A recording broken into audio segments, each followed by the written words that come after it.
Mister Singh productions ते गुरबानी कीर्तन ढाडी वारा कथा कविश्री वारा लाइव कीर्तन देखण लई हुणे सबसक्राइब करो अते बैल दी घंटी वजाउणा ना भुलना। सतनाम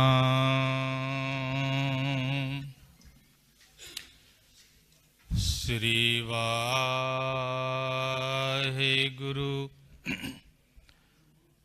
साहिब जी।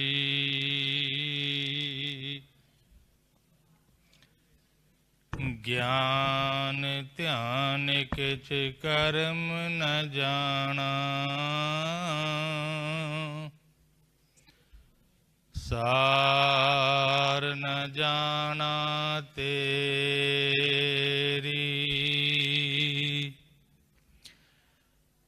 सबते बड़ा सतगुर नानक,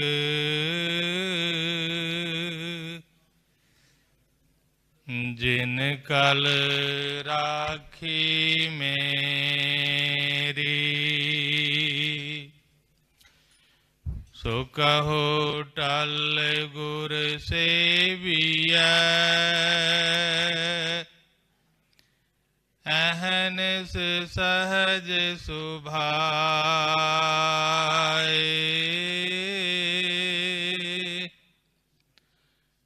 दर्शन परसिय गुरु कै, जन्म मरण दुख जाए।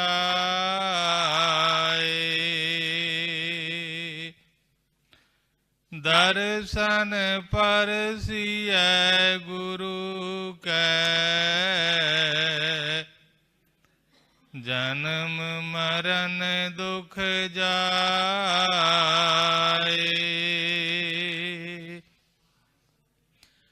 सतनाम श्री वाहेगुरु साहिब जी।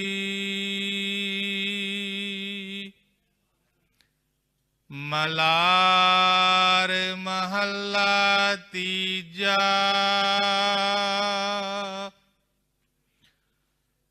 गुरमुख कोई बिरला बूझै। जिसनो नदर करे,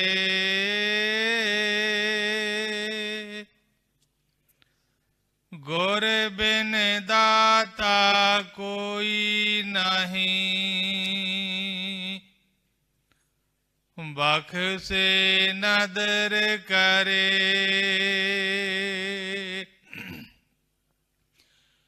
गुरमुख कोई बिरला बूझै। जिसनो नदर करे, गुर बिन दाता कोई नहीं।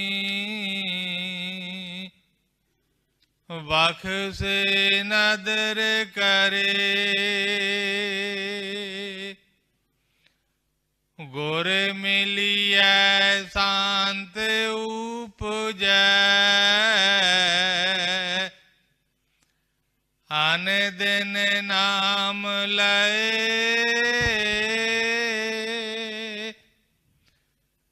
मेरे मन हर अमृत नाम ध्याए।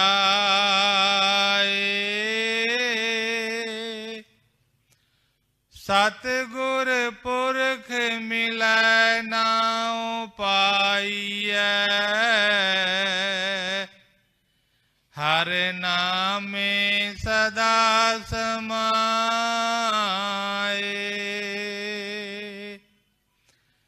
मेरे मन हर अमृत नाम ध्याए।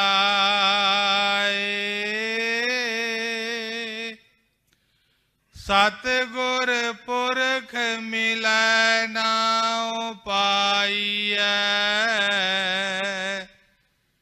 हरे नाम में सदा समाए।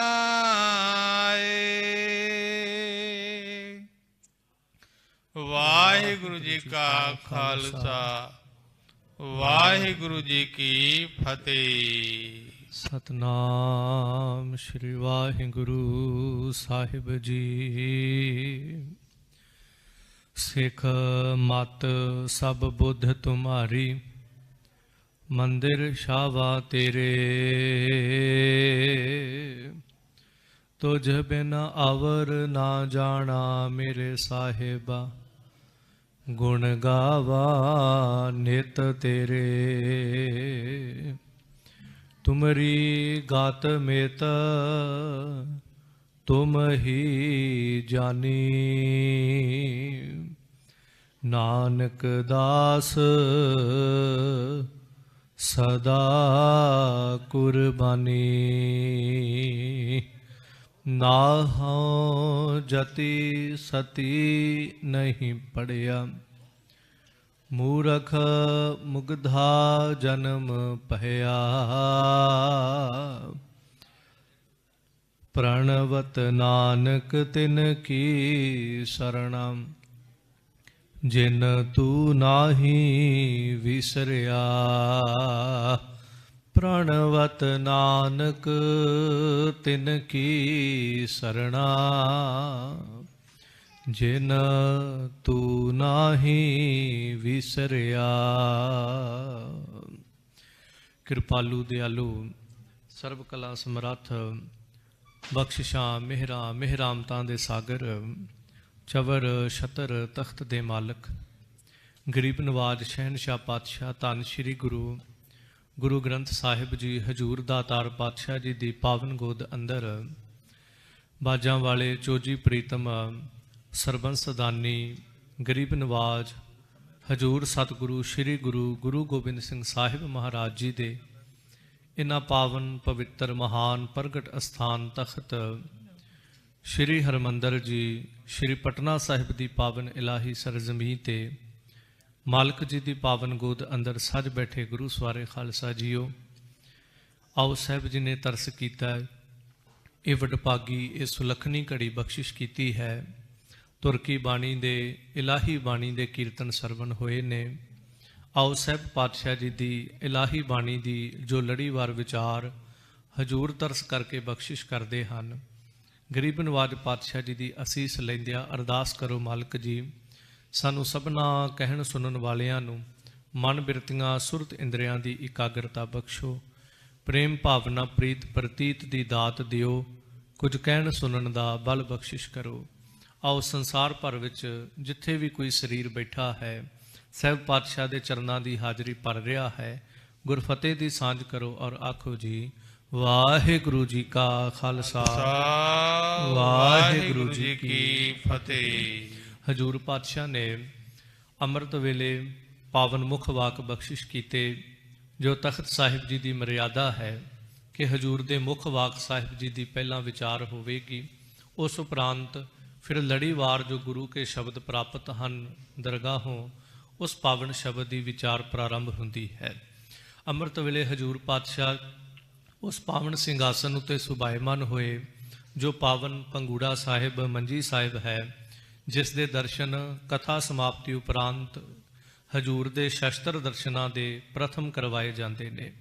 गरीब नवाज गुरु गोबिंद सिंह महाराज जी अपने बचपन की अवस्था के दरम्यान जिस मंजी साहिब पंगूड़ा साहिब ते चौंकड़ा मार के दर्शन बख्शे, उसे पावन मंजी साहिब पंगूड़ा साहिब के उत्ते धन गुरु ग्रंथ साहिब महाराज जी अमृत वेले चौंकड़ा मारते ने। हजूर पातशाह ने अज बख्शिश की भगत रविदास साहिब जी की इलाही बाणी, भगत रविदास साहिब जी की पावन रसना तो उचारण किए मुबारक बोल धन गुरु ग्रंथ साहिब महाराज जी के सोरठ राग अंदर 657 अंग ते सुभायमान हैं। राग सोरठ बाणी भगत रविदास जी की एक ओंकार सतगुर प्रसाद। सोरठ राग है, बाणी भगतां दे भगत भगत रविदास साहिब जी की है। गरीब नवाज पातशाह एक ओंकार सतगुर प्रसाद लिखते ने। वो करता अकाल पुरख परमेश्वर एक है, वो सारे रूपां रंगां भेदां चक्रां चिन्हां आदिक तो परे है। ਉਹ ਸਾਰਿਆਂ ਦੇ ਅੰਦਰ ਸਰਵੱਤਰ ਵਿਆਪਕ ਹੈ। ਤੇ ਸਭ ਤੋਂ ਬਾ ਕਮਾਲ ਦੀ ਗੱਲ, ਉਹ ਸਾਰਿਆਂ ਦੇ ਅੰਦਰ ਰਹਿੰਦਾ ਹੋਇਆ ਸਾਰਿਆਂ ਤੋਂ ਨਿਰਲੇਪ ਹੈ। ਤੇ ਹਜੂਰ ਇੱਕ ਪ੍ਰਸ਼ਨ ਕਰਦੇ ਨੇ ਕਿ ਮਹਾਰਾਜ ਐਸਾ ਜੋ ਅਕਾਲ ਪੁਰਖ ਜੋ ਸਰਬ ਦਾ ਪ੍ਰਕਾਸ਼ਕ ਹੈ, ਆਪਣੇ ਆਪ ਦੇ ਅੰਦਰ ਜੋ ਸਵਤଃ ਪ੍ਰਕਾਸ਼ਿਤ ਹੈ, ਮਹਾਰਾਜ ਜੇ ਉਹਦੀ ਪ੍ਰਾਪਤੀ ਕਰਨੀ ਹੋਵੇ, ਉਹਨੂੰ ਮਿਲਣਾ ਹੋਵੇ, ਜੇ ਕਦੀ ਸਾਡੇ ਕਲਯੁਗੀ ਜੀਵਾਂ ਦੇ ਮਨ 'ਚ ਇਹ ਖਿਆਲ, ਇਹ ਭਾਵਨਾ, ਇਹ ਤੜਫ ਬਣ ਜੇ ਕਿ ਅਸੀਂ ਆਪਣੇ ਮੂਲ ਨਾਲ ਜੁੜ ਜਾਈਏ, ਅਸੀਂ ਆਪਣੇ ਮੁੱਢ ਨਾਲ ਜੁੜ ਜਾਈਏ, ਤਾਂ ਮਹਾਰਾਜ ਫਿਰ ਕੀ ਕਰਨਾ ਪਏਗਾ? ਵੈਸੇ ਤੇ ਇਹ ਬੜੀ ਔਖੀ ਜੀ ਗੱਲ ਹੈ ਕਿ ਕਦੀ ਸਾਡੇ ਮਨ 'ਚ ਖਿਆਲ ਬਣੇ ਕਿ ਅਸੀਂ ਪਰਮਾਤਮਾ ਨਾਲ ਜੁੜਨਾ ਹੈ, ਅਸੀਂ ਆਪਣੇ ਸਵੈ ਸਰੂਪ ਨੂੰ ਪਹਿਚਾਨਣਾ ਹੈ, ਅਸੀਂ ਉਸ ਅਕਾਲ ਪੁਰਖ ਪਰਮੇਸ਼ਰ ਦੀ ਪ੍ਰਾਪਤੀ ਕਰਨੀ ਹੈ। ਸੰਸਾਰ ਦੀ ਪ੍ਰਾਪਤੀ, ਪਦਾਰਥਾਂ ਦੀ ਪ੍ਰਾਪਤੀ, ਇਹ ਦਿਨ ਰਾਤ ਜਾਗਦਿਆਂ, ਸੌਂਦਿਆਂ, ਤੁਰਦਿਆਂ, ਫਿਰਦਿਆਂ, ਸੁਪਨਿਆਂ 'ਚ ਸਾਡੇ ਅੰਦਰ ਦੇ ਖਿਆਲਾਤ ਨੇ। ਪਰ ਮਹਾਰਾਜ ਜੇ ਕਦੀ ਤੁਹਾਡੀ ਕਿਰਪਾ ਹੋ ਜੇ, ਅਸੀਂ ਐਸੇ ਅਕਾਲ ਪੁਰਖ ਨੂੰ ਮਿਲਣਾ ਹੋਵੇ ਤੇ ਕੀ ਕਰਨਾ ਪਏਗਾ? ਹਜੂਰ ਕਹਿੰਦੇ ਸਤਿਗੁਰ ਪ੍ਰਸਾਦ। ਇਹਦੇ ਵਾਸਤੇ ਬੜਾ ਸੁਖੈਣ ਜਿਹਾ ਤੈਨੂੰ ਰਸਤਾ ਦੱਸਦੇ ਆ। ਕੋਈ ਤੈਨੂੰ ਪੁੱਠੇ ਲਟਕਣ ਦੀ ਲੋੜ ਨਹੀਂ, ਕੋਈ ਧੂਣੀਆਂ ਤਪਾਉਣ ਦੀ ਲੋੜ ਨਹੀਂ, ਕੋਈ ਪਹਾੜਾਂ 'ਚ ਲੁਕਣ ਦੀ ਲੋੜ ਨਹੀਂ, ਕੋਈ ਗੁਫਾਵਾਂ 'ਚ ਜਾਣ ਦੀ ਲੋੜ ਨਹੀਂ। ਬਸ ਤੂੰ ਇੱਕ ਕੰਮ ਕਰ ਲਈ, ਸਤਿਗੁਰ ਪ੍ਰਸਾਦ। ਪੂਰੇ ਗੁਰੂ ਦੀ ਕਿਰਪਾ, ਉਹਦੀ ਮਹਿਰਾਮਤ, ਉਹਦੀ ਬਖਸ਼ਿਸ਼, ਉਹਦੀ ਨਜ਼ਰੇ ਅਨਾਇਤ ਜਿਹੜੀ ਉਹਨੂੰ ਪ੍ਰਾਪਤ ਕਰ ਲਈ, ਤੈਨੂੰ ਅਕਾਲ ਪੁਰਖ ਪਰਮੇਸ਼ਰ ਜਿਹੜਾ ਉਹ ਪ੍ਰਾਪਤ ਹੋ ਜਾਏਗਾ। ਸ਼ਬਦ ਦੀ ਇਹ ਪ੍ਰਾਰੰਭਤਾ ਹੈ ਤੇ ਰਹਾਉ ਦੀਆਂ ਪਾਵਨ ਪੰਕਤੀਆਂ ਨੇ। ਮਾਧਵੇ ਕਿਆ ਕਹੀਏ ਭਰਮ ਐਸਾ, ਕਿ ਭਰਮ ਦੀ ਵਿਆਖਿਆ ਕੀ ਕਰੀਏ? ਭਰਮ ਹੈ ਕੀ ਹੈ? ਅਸੀਂ ਸਾਰੇ ਭਰਮ ਦੇ ਅੰਦਰ ਹਾਂ, ਸਾਰੇ ਜੀਵ ਭੁਲੇਖੇ ਦੇ ਅੰਦਰ ਹਾਂ। ਪ੍ਰਾਰੰਭਤਾ ਕਰਦੇ ਨੇ ਭਗਤ ਰਵਿਦਾਸ ਸਾਹਿਬ ਜੀ, ਇਹ ਪਰਮੇਸ਼ਰ ਕੈਸੀ ਤੇਰੀ ਖੇਡ ਹੈ, ਕੈਸੀ ਵਿਧ ਹੈ। ਜਬ ਹਮ ਹੋਤੇ ਤਬ ਤੂੰ ਨਾਹੀ, ਕਿ ਜਿੰਨਾ ਚਿਰ ਅਸੀਂ ਹਾਂ ਉਹਨਾਂ ਚਿਰ ਤੂੰ ਨਹੀਂ ਹੈ। ਇਹਦਾ ਮਤਲਬ ਸਰੀਰਕ ਨਹੀਂ ਕਿ ਜਿੰਨਾ ਚਿਰ ਅਸੀਂ ਸਰੀਰਕ ਹਯਾਤੀ ਦਰਮਿਆਨ ਸੰਸਾਰ ਤੇ ਹਾਂ ਤੇ ਤੂੰ ਨਹੀਂ ਹੈਗਾ। ਨਹੀਂ, ਸਰੀਰ ਕਰਕੇ ਬੜੀ ਦੁਨੀਆ ਸੰਸਾਰ ਤੇ ਪਹਿਲਾਂ ਵੀ ਸੀ, ਅੱਜ ਵੀ ਹੈ, ਬਾਅਦ ਵਿੱਚ ਵੀ ਰਹੇਗੀ। ਪਰ ਜਦੋਂ ਇੱਥੇ ਮਨ ਦੀ ਅਵਸਥਾ ਦੀ ਗੱਲ ਕਰਦੇ ਹਾਂ, ਜਦੋਂ ਸਾਡੇ ਅੰਦਰ ਮੈਂ ਮੇਰੀ ਦਾ ਅਧਿਕਾਰ ਬਹੁਤਾ ਹੈ, ਜਿਹਨੂੰ ਬਾਣੀ ਦੇ ਬਚਨ ਨੇ ਹਉਮੈ ਨਾਵੈ ਨਾਲ ਵਿਰੋਧ ਹੈ, ਦੋਏ ਨਾ ਵਸਹਿ ਇਕ ਠਾਏ, ਕਿ ਹਉਮੈ ਤੇ ਨਾਮ ਦਾ ਆਪਸ ਵਿੱਚ ਇਸ ਤਰ੍ਹਾਂ ਵਿਰੋਧ ਹੈ ਜਿਵੇਂ ਅੱਗ ਤੇ ਪਾਣੀ ਦਾ ਆਪਸ ਵਿੱਚ ਵਿਰੋਧ ਹੈ, ਜਿਵੇਂ ਹਵਾ ਤੇ ਅੱਗ ਦਾ ਆਪਸ ਵਿੱਚ ਵਿਰੋਧ ਹੈ, ਜਿਵੇਂ ਹਨੇਰੇ ਤੇ ਚਾਨਣ ਦਾ ਆਪਸ ਵਿੱਚ ਵਿਰੋਧ ਹੈ। ਜਿੱਥੇ ਹਉਮੈ ਹੈ ਉੱਥੇ ਨਾਮ ਨਹੀਂ ਟਿਕੇਗਾ। ਪਾਤਸ਼ਾਹ ਜਿੰਨਾ ਚਿਰ ਸਾਡੇ ਅੰਦਰ ਹਉਮੈ ਸੀ, ਮੈਂ ਮੇਰੀ ਸੀ, ਅਪਨੱਤ ਸੀ, ਜੀਵ ਭਾਵ ਸੀ ਸਾਡੇ ਅੰਦਰ, ਤਬ ਤੂੰ ਨਾਹੀਂ, ਉਹਨਾਂ ਚਿਰ ਤੇਰੀ ਹੋਂਦ ਹਸਤੀ ਜਿਹੜੀ ਉਹ ਸਾਨੂੰ ਦਿਖਾਈ ਨਹੀਂ ਸੀ ਦਿੰਦੀ। ਇਹ ਨਹੀਂ ਕਿ ਉਹਨਾਂ ਚਿਰ ਤੂੰ ਨਹੀਂ ਸੀ। ਜੇ ਅਸੀਂ ਇਹ ਅਰਥ ਕਰੀਏ ਕਿ ਜਿੰਨਾ ਚਿਰ ਮੇਰੇ 'ਚ ਹਉਮੈ ਸੀ ਤੂੰ ਨਹੀਂ ਸੀ ਹੈਗਾ, ਨਹੀਂ, ਮੇਰੀ ਹਉਮੈ ਮੇਰੀ ਅਗਿਆਨਤਾ ਹੈ, ਪਰ ਇਹ ਨਹੀਂ ਕਹਿ ਸਕਦੇ ਕਿ ਉਹਨਾਂ ਚਿਰ ਤੂੰ ਮੇਰੇ ਅੰਦਰ ਨਹੀਂ ਸੀ। ਤੂੰ ਹੈਗਾ ਤਾਂ ਹੀ ਅਸੀਂ ਜਿਉਂਦੇ ਪਏ ਹਾਂ। ਕਿਉਂਕਿ ਜੇ ਤੂੰ ਨਾ ਹੋਵੇਂ, ਤੂੰ ਆਪਣੀ ਜੋਤ ਜਦੋਂ ਖਿੱਚ ਲੈਣਾ, ਉਦੋਂ ਵੱਡੇ ਵੱਡੇ ਪਹਿਲਵਾਨ ਯੋਧੇ ਸੂਰਮੇ ਵੀ ਜਿਹੜੇ ਉਹ ਧੜਮ ਕਰਕੇ ਧਰਤੀ ਤੇ ਡਿੱਗ ਪੈਂਦੇ ਨੇ। ਜਦੋਂ ਆਤਮਾ ਰੂਪ ਕਰਕੇ ਤੂੰ ਸਾਡੇ ਅੰਦਰ ਹੈ, ਇਹ ਨਹੀਂ ਕਹਿ ਸਕਦੇ ਕਿ ਜੇ ਮੇਰੀਆਂ ਅੱਖਾਂ ਨੂੰ ਨਹੀਂ ਦਿਸਦਾ ਤੇ ਅਸੀਂ ਕਹੀਏ ਸੂਰਜ ਹੀ ਹੈ ਨਹੀਂਗਾ। ਇਹ ਗੱਲ ਨਹੀਂ ਹੈ। ਤਾਂ ਹਜ਼ੂਰ ਪਾਤਸ਼ਾਹ ਭਗਤ ਰਵਿਦਾਸ ਜੀ ਕਹਿੰਦੇ ਨੇ, ਜਿੰਨਾ ਚਿਰ ਸਾਡੇ ਅੰਦਰ ਸਾਡੀ ਹਉਮੈ ਸੀ, ਤੂੰ ਹੈ ਸੀ, ਤੂੰ ਜੋਤ ਸਰੂਪ ਕਰਕੇ ਸਾਡੇ ਸਰੀਰ ਅੰਦਰ ਸੀ, ਪਰ ਸਾਡੇ ਹਿਰਦੇ ਪਲੰਗ ਦੇ ਉੱਤੇ, ਸਿੰਘਾਸਣ ਦੇ ਉੱਤੇ ਤੇਰਾ ਚੌਂਕੜਾ ਨਹੀਂ ਸੀ ਦਿਖਾਈ ਦਿੰਦਾ। ਭਾਵ ਤੇਰਾ ਤੇ ਮੇਰਾ ਮਿਲਾਪ ਨਹੀਂ ਸੀ। ਜਿਸ ਕੁਰਸੀ ਦੇ ਉੱਤੇ ਤੂੰ ਬਹਿਣਾ ਸੀ, ਉੱਥੇ ਅਸੀਂ ਹਉਮੈ ਨੂੰ ਬਿਠਾ ਕੇ ਰੱਖਿਆ ਹੋਇਆ ਸੀ, ਇਸ ਕਰਕੇ ਤੂੰ ਦਿਖਾਈ ਨਹੀਂ ਸੀ ਦੇ ਰਿਹਾ। ਤਬ ਤੂੰ ਨਾਹੀਂ। ਹੁਣ ਮਹਾਰਾਜ ਅਸੀਂ ਆਪਣੇ ਹਉਮੈ ਵਾਲਾ, ਹੰਕਾਰ ਵਾਲਾ ਜਿਹੜਾ ਉਹ ਪੱਖ ਹੈ ਉਹਨੂੰ ਉਠਾ ਦਿੱਤਾ। ਹੁਣ ਕੀ ਵਰਤਦਾ? ਅਬ ਤੂੰ ਹੀ ਮੈਂ ਨਾਹੀਂ। ਹੁਣ ਤੂੰ ਹੀ ਤੂੰ ਹੈ। ਹੁਣ ਮੇਰੇ ਵਾਲਾ ਜੀਵ ਭਾਵ ਜਿਹੜਾ ਉਹ ਬਿਲਕੁਲ ਖਤਮ ਹੋ ਗਿਆ। ਜਿਵੇਂ ਅਸੀਂ ਕਹੀਏ ਹਨੇਰਾ ਹੈ, ਤਾਂ ਇਹ ਨਹੀਂ ਕਿ ਜੇ ਹਨੇਰਾ ਹੈ ਤੇ ਕਿਤੇ ਚਾਨਣ ਨਹੀਂ ਹੈਗਾ। ਜੇ ਇੱਥੇ ਰਾਤ ਹੈ ਤੇ ਕਿਸੇ ਹੋਰ ਮੁਲਕ 'ਚ ਤਾਂ ਸੂਰਜ ਹੈ ਨਾ। ਪਰ ਜਦੋਂ ਇੱਥੇ ਸੂਰਜ ਚੜ੍ਹ ਆਇਆ, ਫਿਰ ਆਪਾਂ ਕਹਿੰਦੇ ਹੁਣ ਤੇ ਚਾਨਣ ਹੀ ਚਾਨਣ ਹੈ, ਹੁਣ ਤੇ ਹਨੇਰਾ ਲੱਭਿਆ ਵੀ ਨਹੀਂ ਲੱਭਣਾ। ਇਸੇ ਤਰ੍ਹਾਂ ਭਗਤ ਸਾਹਿਬ ਜੀ ਕਹਿੰਦੇ ਨੇ, ਅਬ ਤੂੰ ਹੀ ਮੈਂ ਨਾਹੀਂ। ਹੁਣ ਮੇਰੇ ਹਿਰਦੇ ਘੱਟ ਦੇ ਅੰਦਰ ਕੇਵਲ ਤੂੰ ਹੀ ਤੂੰ ਬਾਕੀ ਹੈ। ਹੁਣ ਮੈਂ ਵਾਲਾ ਭਾਵ ਜਿਹੜਾ ਹੈ ਉਹ ਬਿਲਕੁਲ ਖਤਮ ਹੋ ਗਿਆ। ਜਬ ਹਮ ਹੋਤੇ ਤਬ ਤੂੰ ਨਾਹੀਂ, ਅਬ ਤੂੰ ਹੀ ਮੈਂ ਨਾਹੀਂ। ਅਨਲ ਅਗਮ ਜੈਸੇ ਲਹਿਰ ਮੈਂ ਉਦਦ, ਜਲ ਕੇਵਲ ਜਲ ਮਾਹੀ। ਪਾਤਸ਼ਾਹ ਜੀ ਜਦੋਂ ਸਮੁੰਦਰ ਦੇ ਕਿਨਾਰੇ ਤੇ ਖੜੇ ਹੋ ਕੇ ਵੇਖੀਏ ਤਾਂ ਉਸ ਸਮੁੰਦਰ ਦੇ ਪਾਣੀ ਦੇ ਵਿੱਚੋਂ ਅਨੇਕਾਂ ਲਹਿਰਾਂ ਜਿਹੜੀਆਂ ਨੇ ਉੱਠਦੀਆਂ ਨੇ, ਉਹ ਹਵਾ ਦੇ ਦਬਾਅ ਦੇ ਨਾਲ, ਹਵਾ ਦੇ ਸਪਰਸ਼ ਨਾਲ ਇੱਕ ਨਹੀਂ, ਦੋ ਨਹੀਂ, ਹਜ਼ਾਰਾਂ ਲਹਿਰਾਂ ਬਣਦੀਆਂ ਨੇ, ਛੱਲਾਂ ਉੱਠਦੀਆਂ ਨੇ, ਫਿਰ ਮਿਟ ਜਾਂਦੀਆਂ ਨੇ। ਤੇ ਕੋਈ ਮੂਰਖ ਜੀਵ ਖੜ ਕੇ ਇਹ ਸਮਝੇ ਕਿ ਲਹਿਰਾਂ ਛੱਲਾਂ ਜਿਹੜੀਆਂ ਉਹ ਪਾਣੀ ਤੋਂ ਅਲੱਗ ਨੇ, ਪਾਣੀ ਤੋਂ ਜੁਦਾ ਨੇ, ਵੱਖ ਨੇ, ਤਾਂ ਇਹ ਅਗਿਆਨਤਾ ਹੈ। ਅਨਲ ਅਗਮ ਜੈਸੇ ਲਹਿਰ ਮੈਂ ਉਦਦ, ਜਿਵੇਂ ਸਮੁੰਦਰ ਵਿੱਚ ਲਹਿਰਾਂ ਨੇ ਤੇ ਲਹਿਰ ਮੈਂ ਉਦਦ, ਲਹਿਰਾਂ ਦੇ ਵਿੱਚ ਹੀ ਸਮੁੰਦਰ ਹੈ। ਇਹ ਨਹੀਂ ਕਿਹਾ ਜਾ ਸਕਦਾ ਕਿ ਲਹਿਰਾਂ ਅਲੱਗ ਨੇ, ਕਿਉਂਕਿ ਜਿੱਥੇ ਪਾਣੀ ਆ ਉੱਥੇ ਲਹਿਰਾਂ ਹੋਣਗੀਆਂ। ਕੋਈ ਇਹ ਨਹੀਂ ਕਹਿੰਦਾ ਕਿ ਫਲਾਣੀ ਥਾਂ ਤੇ ਪਾਣੀ ਤੇ ਹੈ ਨਹੀਂ ਪਰ ਲਹਿਰਾਂ ਬੜੀਆਂ ਉੱਚੀਆਂ ਉੱਠ ਰਹੀਆਂ। ਆਪਾਂ ਕਵਾਂਗੇ ਤੂੰ ਮੂਰਖ ਹੋ ਗਿਆ, ਜੇ ਪਾਣੀ ਨਹੀਂ ਤੇ ਲਹਿਰ ਕਿੱਥੋਂ ਆ ਜਾਏਗੀ? ਤੇ ਜੇ ਲਹਿਰ ਹੈ ਇਹਦਾ ਮਤਲਬ ਪਾਣੀ ਹੈ, ਜੇ ਧੂਆਂ ਹੈ ਤੇ ਅੱਗ ਹੋਏਗੀ, ਜੇ ਅੱਗ ਹੈ ਤੇ ਧੂਆਂ ਹੋਏਗਾ। ਇਹਨੂੰ ਵਿਦਵਾਨਾਂ ਦੇ ਬੋਲ ਨੇ, ਜਤਰ ਜਤਰ ਧੂਮਹ ਤਤਰ ਤਤਰ ਵੰਨੀ, ਕਿ ਜਿੱਥੇ ਜਿੱਥੇ ਧੂਆਂ ਦਿਸੇਗਾ ਉੱਥੇ ਅੱਗ ਜ਼ਰੂਰ ਹੋਏਗੀ। ਸੋ ਜਿਵੇਂ ਆਪਾਂ ਕਿਤੇ ਖੜੇ ਹੋਈਏ, ਦੂਰ ਕਿਸੇ ਥਾਂ ਤੋਂ ਧੂਆਂ ਉੱਠਦਾ ਹੋਵੇ ਤੇ ਆਪਾਂ ਭਾਵੇਂ ਅੱਗ ਨਾ ਵੀ ਵੇਖੀ ਹੋਵੇ, ਆਪਾਂ ਦੂਰ ਉੱਠਦਾ ਧੂਆਂ ਵੇਖ ਕੇ ਕਹਿ ਦਿੰਦੇ ਉੱਥੇ ਅੱਗ ਲੱਗੀ ਹੈ। ਕਿਉਂ? ਕਿਉਂਕਿ ਉੱਥੋਂ ਧੂਆਂ ਨਿਕਲ ਰਿਹਾ। ਸੋ ਇਸੇ ਤਰ੍ਹਾਂ ਜਿੱਥੇ ਪਾਣੀ ਹੈ ਉੱਥੇ ਲਹਿਰ ਬਣੇਗੀ, ਜਿੱਥੇ ਲਹਿਰ ਹੈ ਉੱਥੇ ਪਾਣੀ ਹੋਏਗਾ। ਤਾਂ ਭਗਤ ਸਾਹਿਬ ਕਹਿੰਦੇ ਅਨਿਕ ਅਨਿਲ ਜੈਸੇ ਲਹਿਰ ਮੈਂ ਉਦਦ, ਜਲ ਕੇਵਲ ਜਲ ਮਾਹੀ, ਕੇਵਲ ਪਾਣੀ ਹੀ ਪਾਣੀ ਹੈ। ਹੁਣ ਲਹਿਰ ਤੇ ਸਮੁੰਦਰ ਆਪਸ ਵਿੱਚ ਅਭੇਦ ਹੋ ਗਏ ਨੇ। ਇਸੇ ਤਰ੍ਹਾਂ ਤੂੰ ਤੇ ਮੈਂ ਹੁਣ ਇੱਕ ਦੂਜੇ 'ਚ ਅਭੇਦ ਹੋ ਗਏ ਹਾਂ। ਮਾਧਵੇ ਕਿਆ ਕਹੀਏ ਭਰਮ ਐਸਾ, ਐ ਮਾਇਆਪਤੀ ਅਕਾਲ ਪੁਰਖ, ਅਸੀਂ ਕੀ ਕਹੀਏ ਕਿ ਭਰਮ ਕੀ ਹੁੰਦਾ ਹੈ, ਭਰਮ ਦੀ ਵਿਆਖਿਆ ਕੀ ਹੁੰਦੀ ਹੈ? ਇਹ ਬੜੀ ਗਹਿਰੀ ਵਿਆਖਿਆ ਹੈ। ਤਾਂ ਇੱਕ ਪੰਕਤੀ 'ਚ ਭਗਤ ਸਾਹਿਬਾਨ ਗੱਲ ਨੂੰ ਨਿਬੇੜ ਕੇ ਸਾਨੂੰ ਸਮਝਾ ਦਿੰਦੇ ਨੇ, ਜੈਸਾ ਮਾਨੀਐ ਹੋਏ ਨਾ ਤੈਸਾ, ਕਿ ਭਰਮ ਹੈ ਹੀ ਇਹ ਹੈ। ਜਿਸ ਤਰ੍ਹਾਂ ਦਾ ਅਸੀਂ ਮੰਨ ਲਈਏ ਉਸ ਤਰ੍ਹਾਂ ਦਾ ਕੁਝ ਨਿਕਲੇ ਨਾ। ਪਿੱਤਲ ਨੂੰ ਸੋਨਾ ਮੰਨ ਲਿਆ, ਉਹ ਸੋਨਾ ਨਿਕਲਿਆ ਨਾ, ਇਹੀ ਭਰਮ ਸੀਗਾ। ਮ੍ਰਿਗ ਤ੍ਰਿਸ਼ਨਾ ਇੱਕ ਭਰਮ ਹੈ। ਚਮਕਦੀ ਰੇਤ ਨੂੰ ਪਾਣੀ ਮੰਨ ਲਿਆ, ਉਹ ਪਾਣੀ ਹੈ ਹੀ ਨਹੀਂ ਸੀ। ਕਿਸੇ ਇਨਸਾਨ ਨੂੰ ਚੰਗਾ ਮੰਨ ਲਿਆ, ਉਹ ਚੰਗਾ ਨਿਕਲਿਆ ਹੀ ਨਹੀਂ, ਇਹ ਜ਼ਿੰਦਗੀ ਦਾ ਭਰਮ ਸੀ। ਆ ਸਰੀਰ ਸੱਤ ਕਰਕੇ ਮੰਨ ਲਏ, ਇਹ ਸੱਤ ਨਿਕਲੇ ਨਾ, ਇਹ ਜ਼ਿੰਦਗੀ ਦਾ ਭਰਮ ਸੀ। ਭਾਵ ਜੋ ਚੀਜ਼ ਅਸੀਂ ਜ਼ਿੰਦਗੀ 'ਚ ਮੰਨ ਕੇ ਬੈਠੇ ਸੀ ਕਿ ਲੋਕ ਮੇਰੇ ਨਾਲ ਨਿਭ ਜਾਣਗੇ, ਪਰ ਅੰਤ ਸਮੇਂ ਅੰਤ ਕਾਲ, ਸਾਹਿਬ ਪਾਤਸ਼ਾਹ ਕਹਿੰਦੇ ਅੰਤ ਕਾਲ ਕੋਊ ਨਹਿ ਸੰਗੀ, ਇਹ ਅਚਰਜ ਹੈ ਰੀਤ। ਬਸ ਇਹ ਜ਼ਿੰਦਗੀ ਦਾ ਇੱਕ ਭਰਮ ਸੀਗਾ। ਤਾਂ ਭਗਤ ਸਾਹਿਬ ਕਹਿੰਦੇ ਜੈਸਾ ਮਾਨੀਐ ਹੋਏ ਨਾ ਤੈਸਾ, ਬਸ ਇਹ ਭਰਮ ਦੀ ਵਿਆਖਿਆ। ਜੋ ਜਿਸ ਚੀਜ਼ ਨੂੰ ਮੰਨਿਆ ਹੋਵੇ ਉਹ ਅਸਲੀਅਤ ਵਿੱਚ ਨਾ ਨਿਕਲੇ, ਇਹ ਭਰਮ ਹੈ। ਰਹਾਉ ਠਹਿਰਾਓ ਦੇ ਕੇ ਕਿਰਪਾ ਕਰਦੇ, ਨਰਪਤ ਏਕ ਸਿੰਘਾਸਨ ਸੋਇਆ, ਸੁਪਨੇ ਭਇਆ ਭਿਖਾਰੀ, ਅਛਤ ਰਾਜ ਵਿਛੜਤ ਦੁਖ ਪਾਇਆ, ਸੋ ਗਤ ਪਈ ਹਮਾਰੀ। ਕਿ ਮਹਾਰਾਜ ਜਿਵੇਂ ਇੱਕ ਰਾਜਾ, ਉਹਦੀ ਦਾਸਤਾਂ, ਉਹਦੀ ਕਹਾਣੀ ਹੈ ਲੰਬੀ, ਮੁੱਕਦੀ ਗੱਲ, ਔਰ ਸਿੰਘਾਸਨ ਤੇ ਬੈਠਾ। ਸਿੰਘਾਸਨ ਤੇ ਬੈਠਿਆਂ ਬੈਠਿਆਂ ਉਹਨੂੰ ਨੀਂਦ ਦੀ ਝਪਕੀ ਆਈ, ਨੀਂਦ ਦਾ ਥੋੜਾ ਜਿਹਾ ਝੌਂਕਾ ਜਿਹਾ ਲੱਗਾ ਤੇ ਉਹ ਸੁਪਨੇ ਦੇ ਵਿੱਚ ਕੀ ਦੇਖਦਾ, ਉਸ 1-2 ਮਿੰਟ ਦੀ ਉਸ ਨੀਂਦ ਦੇ ਹੁਲਾਰੇ ਜਿਹੇ ਦੇ ਦਰਮਿਆਨ, ਕਿ ਇੱਕ ਬਹੁਤ ਗਰੀਬ ਪਰਿਵਾਰ ਵਿੱਚ ਜਾ ਪੈਦਾ ਹੋਇਆ, ਉਹਦਾ ਲੰਬਾ ਚੌੜਾ ਪਰਿਵਾਰ ਹੈ। ਉਸ ਤੋਂ ਬਾਅਦ ਉਹ ਕਾਫੀ ਆਪਣੇ ਪਰਿਵਾਰਕ ਰੁਝੇਵਿਆਂ ਦੇ ਵਿੱਚ ਰੁੱਝਾ ਹੋਇਆ, ਕਿਸੇ ਨੂੰ ਖਵਾ ਰਿਹਾ, ਕਿਸੇ ਦੇ ਵਾਸਤੇ ਕਮਾ ਰਿਹਾ। ਜਿਵੇਂ ਆਪਾਂ ਆਮ ਸੰਸਾਰੀ ਮਨੁੱਖ ਸਾਰੀ ਜ਼ਿੰਦਗੀ ਬਸ਼ਰ ਕਰਦੇ ਹਾਂ, ਹੈ ਇਹ ਵੀ ਸੁਪਨਾ ਹੀ ਹੈ।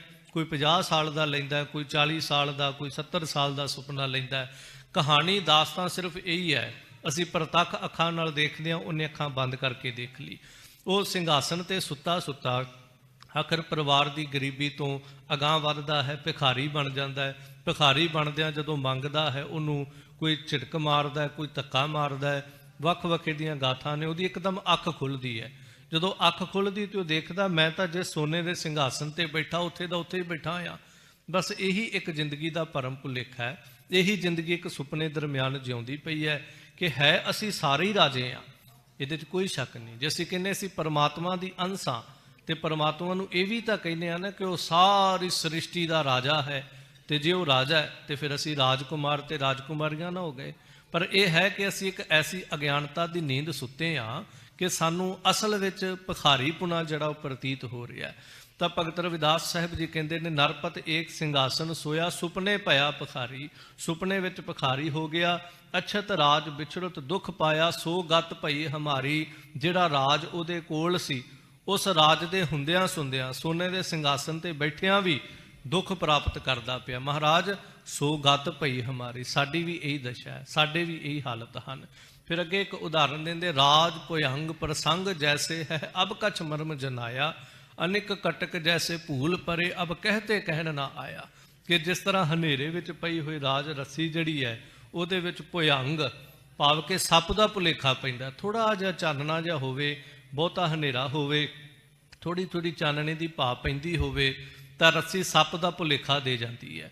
ਤਾਂ ਭਗਤ ਰਵਿਦਾਸ ਸਾਹਿਬ ਜੀ ਕਹਿੰਦੇ ਜਿਵੇਂ ਹਨੇਰੇ 'ਚ ਰੱਸੀ ਸੱਪ ਦਾ ਭੁਲੇਖਾ ਦਿੰਦੀ ਹੈ, ਮਹਾਰਾਜ ਇਸੇ ਤਰ੍ਹਾਂ ਫਿਰ ਇੱਕ ਉਦਾਹਰਣ ਦਿੱਤੀ, ਜਿਵੇਂ ਸੋਨੇ ਦੇ ਕੜੇ ਹੋਣ ਤੇ ਸੋਨੇ ਦੇ ਕੜਿਆਂ ਨੂੰ ਵੇਖ ਕੇ ਕੋਈ ਕਵੇ ਕਿ 5-7 ਕੜੇ ਨੇ ਤੇ ਸੋਨਾ ਵੀ ਇੰਨੀ ਕਿਸਮ ਦਾ ਹੀ ਹੋਏਗਾ, ਪਰ ਨਹੀਂ, ਸੋਨਾ ਇੱਕ ਹੀ ਹੈ। ਕੜਿਆਂ ਦੇ ਰੂਪ, ਆਕਾਰ, ਇੰਜ ਕਹਿ ਲਓ ਵਜ਼ਨ, ਤੋਲ ਜਿਹੜਾ ਉਹ ਅਲੱਗ-ਅਲੱਗ ਹੈ, ਪਰ ਜਦੋਂ ਉਹਨਾਂ ਨੂੰ ਪਿੰਗਾਰ ਦਿੱਤਾ, ਸੁਨਾਰੇ ਨੇ ਭੱਠੀ ਵਿੱਚ ਪਾ ਦਿੱਤਾ, ਉਹ ਇੱਕ ਹੀ ਹੋ ਗਏ, ਇੱਕ ਸਰੂਪ ਹੀ ਉਹਨਾਂ ਦਾ ਹੋ ਗਿਆ।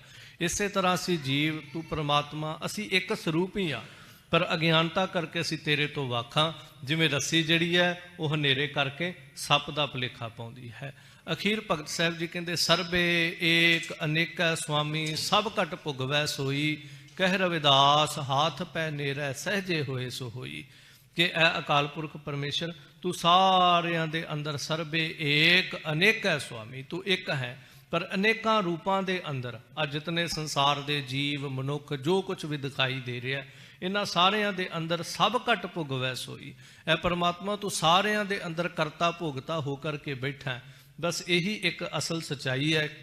ਕਹਿ ਰਵਿਦਾਸ ਹਾਥ ਪੈ ਨੇਰੈ, ਸਹਜੇ ਹੋਏ ਸੋ ਹੋਈ। ਕਿ ਤੂੰ ਮੇਰੇ ਹੱਥ ਤੋਂ ਵੀ ਮੇਰੇ ਜ਼ਿਆਦਾ ਨੇੜੇ ਹੈ। ਬਸ ਸਹਿਜ ਅਵਸਥਾ ਦੇ ਨਾਲ, ਤੇਰੀ ਦਿੱਤੀ ਦਾਤ ਦੇ ਨਾਲ ਜੋ ਹੋ ਰਿਹਾ, ਇਹ ਜੇ ਸਾਡੀ ਸਮਝ ਵਿੱਚ ਆ ਜਾਏ ਤਾਂ ਫਿਰ ਪਤਾ ਲੱਗਦਾ ਕਿ ਤੂੰ ਸਾਡੇ ਤੋਂ ਭਿੰਨ ਨਹੀਂ ਹੈ, ਅਸੀਂ ਤੇਰੇ ਤੋਂ ਭਿੰਨ ਨਹੀਂ। ਬਸ ਇੱਕ ਭਰਮ ਦੀ ਦੁਨੀਆ ਵਿੱਚ ਜਿਉਂਦੇ ਹੋਣ ਕਰਕੇ ਅਸੀਂ ਜੀਵ ਹਾਂ ਤੇ ਤੂੰ ਪਰਮਾਤਮਾ, ਅਸੀਂ ਅਲੱਗ ਹੋ ਚੁੱਕੇ ਹਾਂ। ਲਹਿਰ ਸਮੁੰਦਰ ਹੈ ਤੇ ਸਮੁੰਦਰ ਹੀ ਲਹਿਰ ਹੈ। ਇਹ ਭਗਤ ਰਵਿਦਾਸ ਸਾਹਿਬ ਜੀ ਦੇ ਅੱਜ ਦੇ ਪਾਵਨ ਬਚਨ ਹਨ, ਜੋ ਧੰਨ ਗੁਰੂ ਗ੍ਰੰਥ ਸਾਹਿਬ ਮਹਾਰਾਜ ਨੇ ਮੁੱਖ ਵਾਕ ਰੂਪ ਅੰਦਰ ਬਖਸ਼ਿਸ਼ ਕੀਤੇ ਨੇ। ਭੁੱਲਾਂ ਦੀ ਖਿਮਾ। ਆਓ ਹੁਣ ਹਜੂਰ ਲੜੀਵਾਰ ਪਾਵਨ ਗੁਰੂ ਕੇ ਬਚਨ ਦਰਮਿਆਨ ਜੋ ਅਸੀਸ ਬਖਸ਼ਿਸ਼ ਕਰ ਰਹੇ ਹਨ, ਸਰਵਣ ਕਰੀਏ। ਮਲਾਰ ਮਹੱਲਾ ਤੀਜਾ, ਗੁਰਮੁਖ ਕੋਈ ਬਿਰਲਾ ਬੂਝੈ, ਜਿਸਨੋ ਨਦਰ ਕਰੇ। ਸਤਿਗੁਰੂ ਧੰਨ ਗੁਰੂ ਗੁਰੂ ਅਮਰਦਾਸ ਮਹਾਰਾਜ ਸਾਹਿਬ ਜੀ ਦੇ ਇਹ ਪਾਵਨ ਬਚਨ ਹਨ। ਧੰਨ ਗੁਰੂ ਗ੍ਰੰਥ ਸਾਹਿਬ ਮਹਾਰਾਜ ਜੀ ਦੇ 1258 ਅੰਗ ਤੇ ਮਲਾਰ ਰਾਗ ਅੰਦਰ ਇਹ ਪਾਵਨ ਬਚਨ ਸੁਭਾਏਮਾਨ ਹਨ।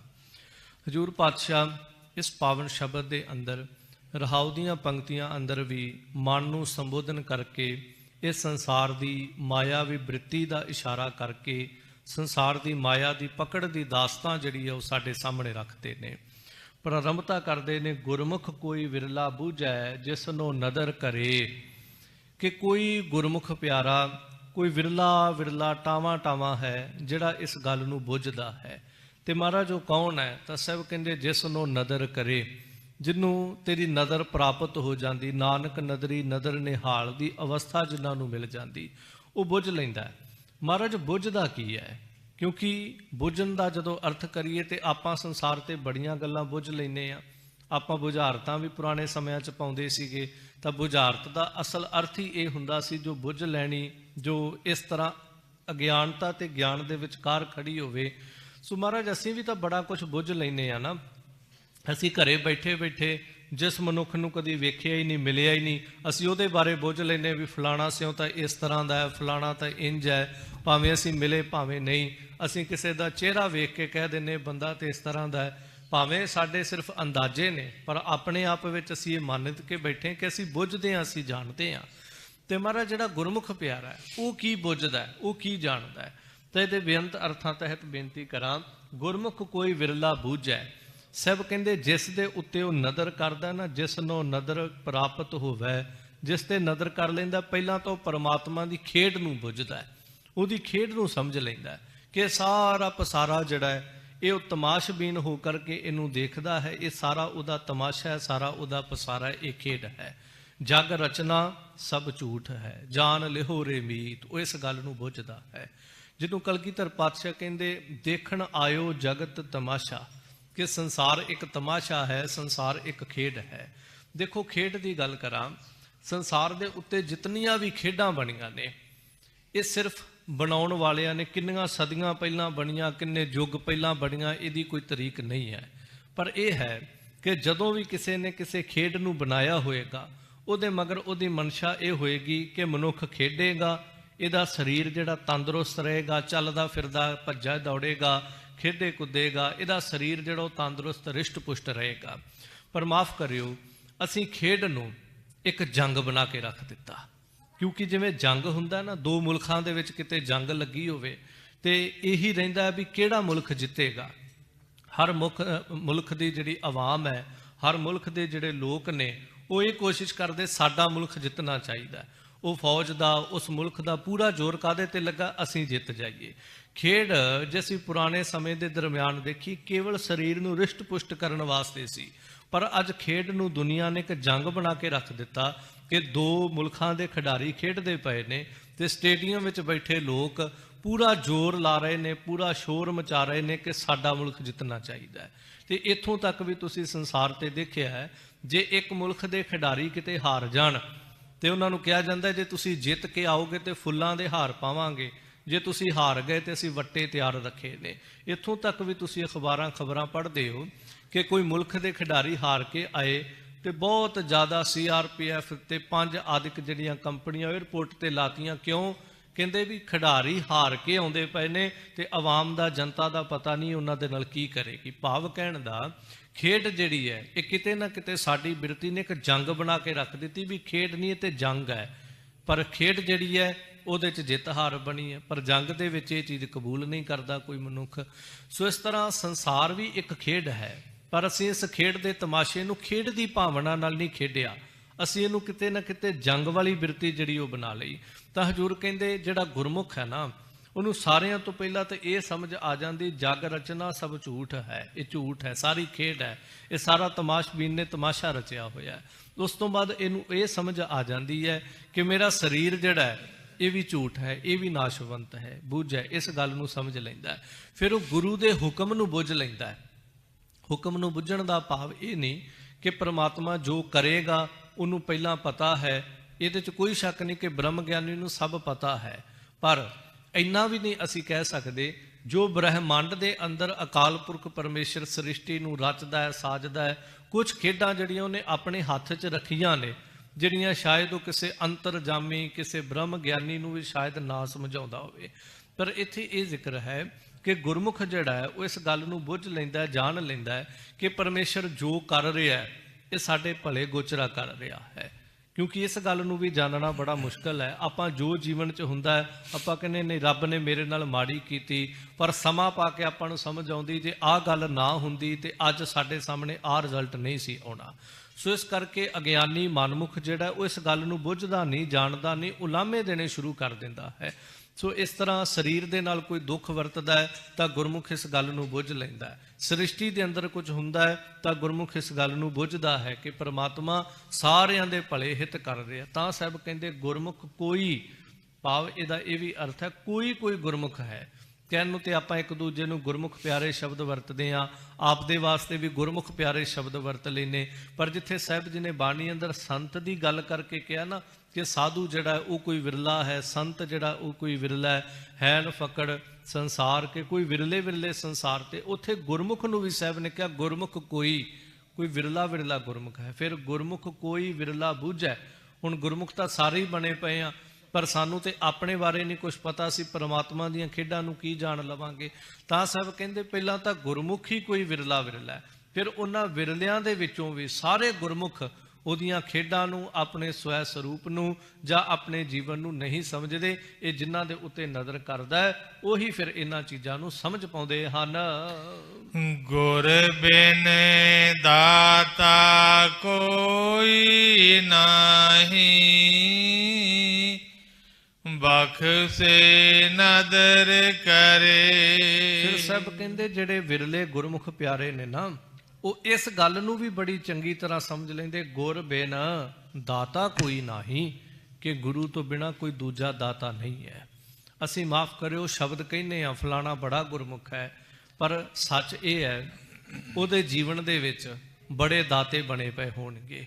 ਇੱਕ ਪਾਸੇ ਧੰਨ ਗੁਰੂ ਗ੍ਰੰਥ ਸਾਹਿਬ ਮਹਾਰਾਜ ਜੀ ਨੂੰ ਵੀ ਦਾਤਾ ਮੰਨਦਾ ਹੋਏਗਾ, ਪਰ ਜਦੋਂ ਕਿਤੇ ਵਿਪਤਾ, ਸੰਸਾਰ ਦੀ ਲੋੜ ਜਾਂ ਕਿਸੇ ਪ੍ਰਕਾਰ ਦੀ ਕੋਈ ਆਸਾ ਮਨਸਾ ਦੀ ਪੂਰਤੀ ਦੀ ਗੱਲ ਪਏਗੀ ਤਾਂ ਉਹਦੇ ਅੱਗੇ ਵੀ ਬੜੇ ਦਾਤੇ ਹੋਣਗੇ ਕਿ ਮੈਂ ਫਲਾਣੇ ਤੋਂ ਇਹ ਕੰਮ ਕਰਾ ਲਾਂ, ਮੈਂ ਫਲਾਣੇ ਤੋਂ ਇਹ ਕੰਮ ਕਰਾ ਲਾਂ। ਦੇਖੋ ਸੰਸਾਰ ਦੇ ਵਿੱਚ ਜ਼ਰੂਰੀ ਨਹੀਂ ਹੁੰਦਾ ਕਿ ਜੇ ਕੋਈ ਮਨੁੱਖ ਕਿਸੇ ਹੋਰ ਨੂੰ ਨਤਮਸਤਕ ਨਹੀਂ ਹੁੰਦਾ, ਕਿਸੇ ਨੂੰ ਮੱਥਾ ਨਹੀਂ ਟੇਕਦਾ, ਕਿਸੇ ਨੂੰ ਨਹੀਂ ਮੰਨਦਾ, ਤੇ ਆਪਾਂ ਕਹਿ ਦਈਏ ਬੜਾ ਗੁਰਮੁਖ ਹੈ। ਨਹੀਂ, ਇਹਦੀ ਜੇ ਅਸਲ ਵਿਆਖਿਆ ਕਰੋਗੇ ਨਾ ਤੇ ਉਹ ਧੰਨ ਗੁਰੂ ਅਰਜਨ ਦੇਵ ਮਹਾਰਾਜ ਜੀ ਦੀ ਜਦੋਂ ਦਾਸਤਾਂ ਪੜ੍ਹਦੇ ਆ ਤੇ ਹਜੂਰ ਪਾਤਸ਼ਾਹ ਜੀ ਦੇ ਉੱਤੇ ਸੁਲਹੀ ਖਾਂ ਦੇ ਆਉਣ ਦੀ ਖਬਰ ਮਿਲੀ, ਮਹਾਰਾਜ ਜੋ ਚੜ੍ਹਾਈ ਕਰਕੇ ਆ ਰਿਹਾ, ਤਾਂ 3 ਵਚਨ ਸਾਹਿਬ ਪਾਤਸ਼ਾਹ ਜੀ ਜਦੋਂ ਕਹਿੰਦੇ ਨੇ, ਕਿਸੇ ਨੇ ਕਿਹਾ ਕਿ ਮਹਾਰਾਜ ਚਿੱਠੀ ਭੇਜ ਦਿਓ, ਕਿਸੇ ਨੇ ਕਿਹਾ ਕੋਈ ਮਨੁੱਖ ਭੇਜ ਦਿਓ, ਕਿਸੇ ਨੇ ਕਿਹਾ ਸਲਾਹ ਮਸ਼ਵਰਾ ਕਰ ਲਈਏ, ਤਾਂ ਹਜੂਰ ਪਾਤਸ਼ਾਹ ਜਦੋਂ ਇਹ ਸ਼ਬਦ ਕਹਿੰਦੇ ਨੇ, ਮੈਂ ਸਭ ਕੁਝ ਛੋੜ ਪ੍ਰਭ ਤੂੰ ਹੀ ਤੇ ਆਇਆ। ਭਾਵ ਨਾ ਮੈਨੂੰ ਕਿਸੇ ਪੱਤਰੀ ਕਿਸੇ ਚਿੱਠੀ ਭੇਜਣ ਦੀ ਲੋੜ ਹੈ, ਨਾ ਮੈਨੂੰ ਕੋਈ ਮਨੁੱਖ ਭੇਜ ਕੇ ਉਹਦੇ ਨਾਲ ਸਲਾਹ ਕਰਨ ਦੀ ਲੋੜ ਹੈ, ਨਾ ਮੈਨੂੰ ਬਾਹਰੋਂ ਕਿਸੇ ਮਦਦ ਦੀ ਲੋੜ ਹੈ। ਭਾਵ ਜਿਹੜਾ ਸਿੱਖ ਹੈ ਉਹਦੇ ਤੇ ਕੋਈ ਵਿਪਤਾ ਪਵੇ, ਉਹ ਨਹੀਂ ਕਹਿੰਦਾ ਫਲਾਣੇ ਦੀ ਸਿਫਾਰਿਸ਼ ਹੈਗੀ ਆਪਣੇ ਕੋਲ, ਗੱਲ ਹੀ ਕੋਈ ਨਹੀਂ, ਫਲਾਣਾ ਮੰਤਰੀ ਆਪਾਂ ਨੂੰ ਜਾਣਦਾ, ਗੱਲ ਹੀ ਕੋਈ ਨਹੀਂ। ਨਹੀਂ, ਜੋ ਕੇਵਲ ਇੱਕ ਦੇ ਆਧਾਰ ਤੇ ਜਿਉਂਦਾ ਹੈ ਨਾ, ਉਹ ਕਹਿੰਦਾ ਕੋਈ ਗੱਲ ਨਹੀਂ, ਜੇ ਵਿਪਤਾ ਆਈ ਹੈ ਤੇ ਮੇਰਾ ਸੰਬੰਧ ਜਿਹੜਾ ਅਕਾਲ ਪੁਰਖ ਪਰਮੇਸ਼ਰ ਨਾਲ ਹੈ, ਮੇਰਾ ਸੰਬੰਧ ਗੁਰੂ ਗ੍ਰੰਥ ਸਾਹਿਬ ਮਹਾਰਾਜ ਨਾਲ ਹੈ, ਮੈਂ ਆਪਣੇ ਪਿਤਾ ਕੋਲ ਗੁਰੂ ਕੋਲ ਜਾ ਕੇ ਅਰਦਾਸ ਕਰਾਂਗਾ, ਉਹ ਮੇਰੀ ਵਿਪਤਾ ਨੂੰ ਹੱਲ ਕਰ ਦੇਵੇਗਾ, ਮੈਂ ਕਿਉਂ ਕਿਸੇ ਅੱਗੇ ਹੱਥ ਅੱਡਾਂਗਾ। ਪਰ ਇਹ ਸੰਸਾਰ ਤੇ ਰਹਿ ਕੇ ਬੜਾ ਮੁਸ਼ਕਲ ਹੈ। ਤਾਂ ਹਜੂਰ ਪਾਤਸ਼ਾਹ ਕਹਿੰਦੇ ਗੁਰ ਬਿਨ ਦਾਤਾ ਕੋਈ ਨਹੀਂ। ਜਿਹੜਾ ਗੁਰਮੁਖ ਹੈ ਨਾ, ਉਹਦੇ ਵਾਸਤੇ ਗੁਰੂ ਤੋਂ ਬਿਨਾਂ ਦੂਜਾ ਕੋਈ ਆਸਰਾ ਹੈ ਹੀ ਨਹੀਂ, ਉਹ ਕਿਸੇ ਦਾ ਆਸਰਾ ਲੈਂਦਾ ਹੀ ਨਹੀਂ ਹੈ। ਉਹਦੇ ਜਿਤਨੀਆਂ ਵਿਪਤਾ, ਜਿਤਨੇ ਦੁੱਖ ਸੁੱਖ ਆਉਂਦੇ ਨੇ, ਉਹ ਕੇਵਲ ਗੁਰੂ ਦਾ ਆਸਰਾ ਪਕੜਦਾ। ਪਰ ਹਾਂ, ਸੰਸਾਰ ਤੇ ਅੱਜ ਦੇ ਸਮੇਂ 'ਚ ਇਹ ਬੜਾ ਮੁਸ਼ਕਲ ਹੈ, ਮਨੁੱਖ ਦੀ ਮਦਦ ਲੈ ਕੇ ਤੁਰਦਾ ਹੈ। ਪਰ ਇਹ ਵੀ ਸ਼ਬਦ ਕਹਿ ਦੇਵਾਂ, ਕਿਉਂਕਿ ਕਈ ਸੋਚਣਗੇ ਇਹ ਤਾਂ ਸੰਸਾਰ ਹੀ ਨਹੀਂ ਚੱਲਣਾ। ਦੇਖੋ, 2 ਕਦਮਾਂ ਦੇ ਨਾਲ ਚੱਲਦੇ ਆ, ਜੇ ਇੱਕ ਕਦਮ ਨੂੰ ਅੱਗੇ ਰੱਖਿਆ ਹੈ ਤਾਂ ਪਿਛਲੇ ਕਦਮ ਨੂੰ ਚੁੱਕ ਕੇ ਅੱਗੇ ਰੱਖਣ ਵਾਸਤੇ ਇੱਕ ਦੇ ਉੱਤੇ ਵਜ਼ਨ ਦੇਣਾ ਪਏਗਾ। ਇਸ ਤਰ੍ਹਾਂ ਹੀ ਸੰਸਾਰ ਹੈ, ਇੱਥੇ ਸੰਬੰਧ ਜੁੜੇ ਨੇ, ਕਿਉਂਕਿ ਜੇ ਆਪਾਂ ਕਹੀਏ ਇੱਕ ਦੂਜੇ ਦੇ ਨਾਲ ਜੁੜ ਕੇ ਨਹੀਂ ਰਹਿਣਾ, ਫਿਰ ਤੇ ਪਰਿਵਾਰ ਹੀ ਵਿਖਰ ਜਾਣਗੇ। ਪਰ ਇਹ ਹੈ ਕਿ ਕਿਸੇ ਨੂੰ ਇਸ ਤਰ੍ਹਾਂ ਨਾ ਮੰਨ ਕੇ ਤੁਰੀਏ ਵੀ ਫਲਾਣਾ ਹੀ ਸਾਰਾ ਕੁਝ ਹੈ, ਉਹਦੇ ਤੋਂ ਬਿਨਾਂ ਤੇ ਕੁਝ ਹੋ ਹੀ ਨਹੀਂ ਸਕਦਾ, ਮੇਰੇ ਦੁੱਖ ਸੁੱਖ ਦੇ ਵਿੱਚ ਸਭ ਕੁਝ ਉਹੀ ਕਰ ਸਕਦਾ। ਨਹੀਂ, ਇੱਕ ਸਮਾਂ ਐਸਾ ਆਉਂਦਾ ਹੈ ਜਿੱਥੇ ਜੀਵਨ ਸਾਥੀ ਦੁੱਖ ਸੁੱਖ ਮੰਨਣ ਜਿਉਣ ਵਾਲੇ ਵੀ ਹੱਥ ਖੜੇ ਕਰ ਜਾਂਦੇ ਨੇ। ਸੋ ਖੈਰ, ਪਾਤਸ਼ਾਹ ਜੀ ਦੇ ਕਹਿਣ ਦਾ ਭਾਵ ਇਹ ਹੈ ਕਿ ਉਹਦੀ ਬਿਰਤੀ ਜਿਹੜੀ ਹੈ ਸੰਸਾਰ ਤੇ ਕਿਸੇ ਨੂੰ ਗੁਰੂ ਦੇ ਸਮਰੱਥ ਕਰਕੇ ਨਹੀਂ ਮੰਨਦੀ ਕਿ ਇਹ ਗੁਰੂ ਦੇ ਵਾਂਗੂ ਸਮਰੱਥਾਵਾਨ ਹੈ, ਇਹ ਗੁਰੂ ਦੇ ਵਰਗਾ ਤਾਕਤਵਰ ਹੈ।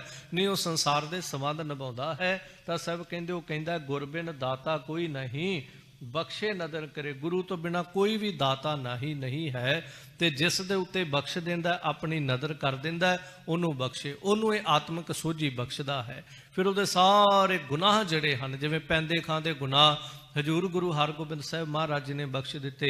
ਇਸ ਤਰ੍ਹਾਂ ਬੜੇ ਪਾਪੀ ਧਰਕਾਰੇ ਹੋਏ ਹੁੰਦੇ ਨੇ, ਜਿਹੜੇ ਸਾਰੀ ਜ਼ਿੰਦਗੀ ਉਹਨੂੰ ਉਲਾਮੇ ਵੀ ਦਿੰਦੇ ਨੇ, ਸਾਰੀ ਜ਼ਿੰਦਗੀ ਉਹਦੇ ਉੱਤੇ ਦੋਸ਼ ਵੀ ਮੜਦੇ ਨੇ, ਪਰ ਜਦੋਂ ਕਿਤੇ ਵਿਪਤਾ ਪਵੇ ਅਰਦਾਸ ਕਰਦੇ ਤੇ ਮਾਲਕ ਉਹਨਾਂ ਦੇ ਗੁਨਾਹਾਂ ਤੇ ਪਰਦਾ ਪਾ ਕੇ ਉਹਨਾਂ ਨੂੰ ਬਖਸ਼ ਲੈਣਾ ਕਰਦਾ ਹੈ। ਗੁਰ ਮਿਲਿਐ ਸ਼ਾਂਤ ਉਪਜੈ,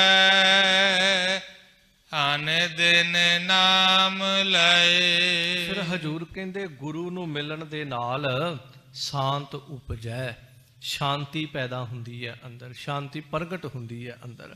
ਪਰ ਇਹ ਕਿਹਨਾਂ ਨੂੰ ਮਿਲਦੀ? ਹਜੂਰ ਕਹਿੰਦੇ ਜਿਹੜੇ ਅਨ ਦਿਨ ਨਾਮ ਲਏ, ਜਿਹੜੇ ਦਿਨ ਰਾਤ ਪਰਮੇਸ਼ਰ ਦਾ ਨਾਮ ਲੈਂਦੇ ਨੇ। ਕਿਉਂਕਿ ਸ਼ਾਂਤੀ ਉਪਜੈ ਸ਼ਬਦ ਸਾਹਿਬ ਪਾਤਸ਼ਾਹ ਜੀ ਨੇ ਵਰਤਿਆ, ਸ਼ਾਂਤ ਉਪਜੈ। ਉਪਜੈ ਦਾ ਇੱਕ ਅਰਥ ਹੁੰਦਾ ਪੈਦਾ ਹੋਣਾ, ਪ੍ਰਗਟ ਹੋਣਾ। ਤੇ ਦੇਖੋ, ਜਿਵੇਂ ਆਪਾਂ ਕੋਈ ਚੀਜ਼ ਬੀਜਾਂਗੇ, ਕੋਈ ਬੀਜ ਬੀਜਾਂਗੇ, ਉਹਦੇ ਚੋਂ ਕੋਈ ਫਸਲ ਜਿਹੜੀ ਉਪਜਦੀ ਹੈ। ਤੇ ਜੇ ਹੁਣ ਬੀਜ ਹੀ ਨਹੀਂ ਬੀਜਿਆ ਜਾਏਗਾ ਤੇ ਕੋਈ ਕਿਸਾਨ ਖੇਤ ਦੇ ਕਿਨਾਰੇ ਸਾਰੀ ਜ਼ਿੰਦਗੀ ਖੜਾ ਰਵੇ ਵੱਟ ਦੇ ਉੱਤੇ ਤੇ ਆਖੇ ਤੋਂ ਫਸਲ ਨਹੀਂ ਉਗਦੀ ਪਈ, ਮੈਂ ਤੇ ਦਿਨ ਰਾਤ ਉਡੀਕ ਕਰਦਾ ਫਸਲ ਉੱਗੇ, ਤੇ ਕੋਈ ਦੂਜਾ ਸਾਥੀ ਕਿਸਾਨ ਆ ਕੇ ਕਹੇਗਾ ਭਾਈ ਬੀਜਿਆ ਹੀ ਕੁਛ, ਬੀ ਪਾਇਆ ਹੀ, ਵੱਤਰ ਆਇਆ ਸੀਗਾ, ਬੀ ਪਾਇਆ? ਕਵੇ ਨਹੀਂ, ਬੀ ਤਾਂ ਨਹੀਂ ਮੈਂ ਪਾਇਆ, ਪਰ ਮੈਂ ਇਹ ਉਡੀਕ ਦੇ ਵਿੱਚ ਆ ਕਿ ਇੱਥੋਂ ਫਸਲ ਨਿਕਲੇਗੀ। ਉਹ ਕਹੇਗਾ ਫਿਰ ਤੂੰ ਸਾਰੀ ਜ਼ਿੰਦਗੀ ਉਡੀਕ ਕਰ ਲੈ, ਕੁਛ ਨਹੀਂ ਲੱਭਣਾ ਇੱਥੋਂ। ਬੀਜ ਸ਼ਾਂਤੀ ਪ੍ਰਾਪਤ ਕਰਨੀ ਹੈ ਤਾਂ ਬੀਜ ਪਾਉਣਾ ਪਏਗਾ। ਰੇ ਮਨ ਵੱਤਰ ਬੀਜਣ ਨਾਓ, ਤੂੰ ਨਾਮ ਦਾ ਬੀਜ ਜਿਹੜਾ ਇਹਨੂੰ ਬੀਜਣਾ ਕਰ, ਤਾਂ ਸ਼ਾਂਤੀ ਲੱਭੇਗੀ। ਮਾਫ ਕਰਿਓ, ਆਪਾਂ ਜਿੰਨੇ ਵੀ ਸੰਸਾਰ ਤੇ ਜੀਵ ਆ ਸਮੇਤ ਸਾਡੀਆਂ ਅਰਦਾਸਾਂ ਜ਼ਰੂਰ ਨੇ ਕਿ ਸਾਨੂੰ ਆਹ ਮਿਲ ਜਾਣਾ ਚਾਹੀਦਾ, ਸਾਨੂੰ ਉਹ ਮਿਲ ਜਾਣਾ ਚਾਹੀਦਾ, ਪਰ ਜੋ ਮੂਲ ਹੈ, ਜੋ ਮੁੱਢ ਹੈ, ਅਸੀਂ ਫਲ ਸਾਰੇ ਚਾਹੁੰਦੇ ਹਾਂ, ਪਰ ਮੁੱਢ ਜਿਹੜਾ ਉਹ ਕੋਈ ਵੀ ਨਹੀਂ ਚਾਹੁੰਦਾ। ਸਾਹਿਬ ਪਾਤਸ਼ਾਹ ਬਾਣੀ ਅੰਦਰ ਜਦੋਂ ਬਚਨ ਕਹਿੰਦੇ ਨੇ ਨਾ कि चार पदार्थ जे को मांगै साध जना की सेवा लागै।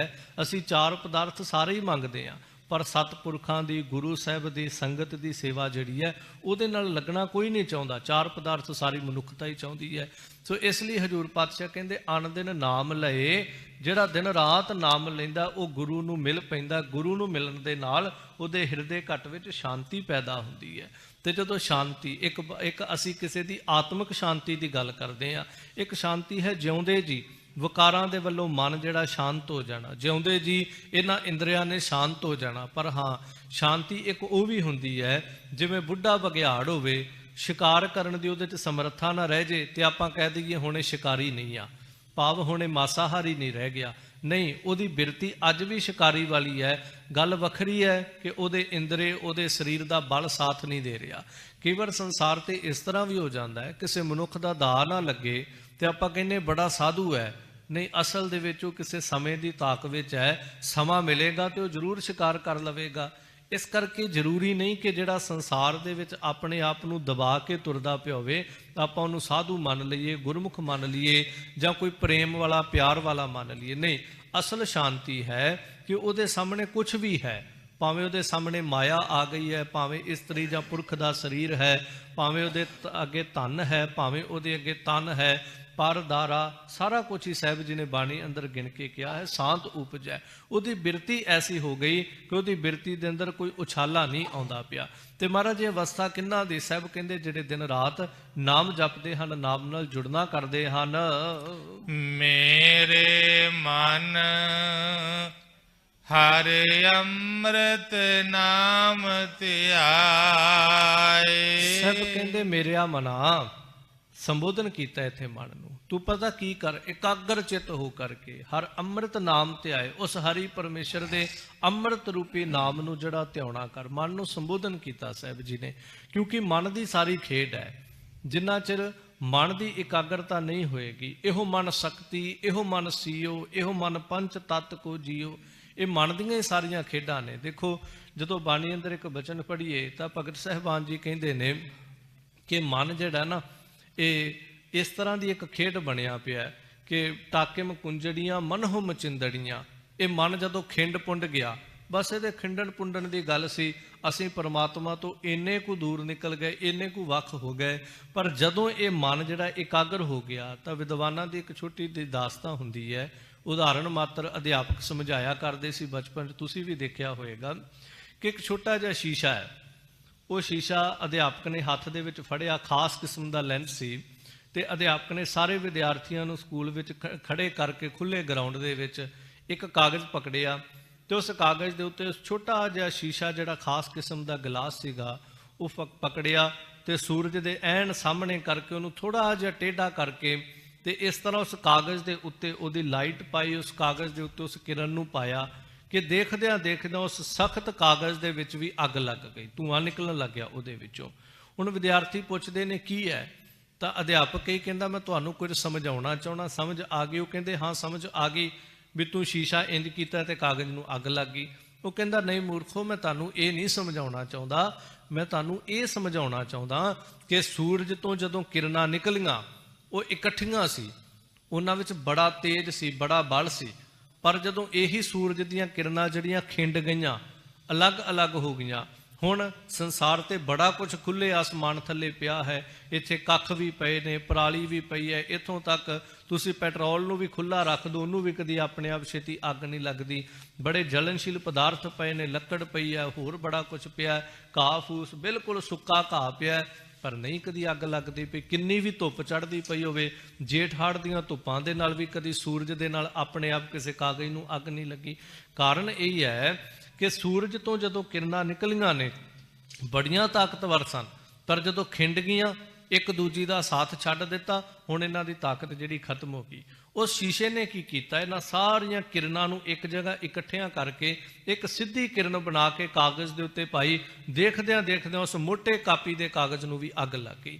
ਸਾਡੇ ਮਨ ਦੇ ਅੰਦਰ ਬੜੀ ਤਾਕਤ ਹੈ, ਇਹਦੀ ਵਿਆਖਿਆ ਹੀ ਬਹੁਤ ਲੰਬੇਰੀ, ਭਾਵ ਇੰਝ ਸਮਝ ਲਓ ਇੰਨੀ ਕੁ ਇਸ ਮਨ ਅੰਦਰ ਤਾਕਤ ਹੈ ਕਿ ਮਨ ਸ੍ਰਿਸ਼ਟੀਆਂ ਪਲਟਾ ਕੇ ਰੱਖ ਸਕਦਾ ਹੈ।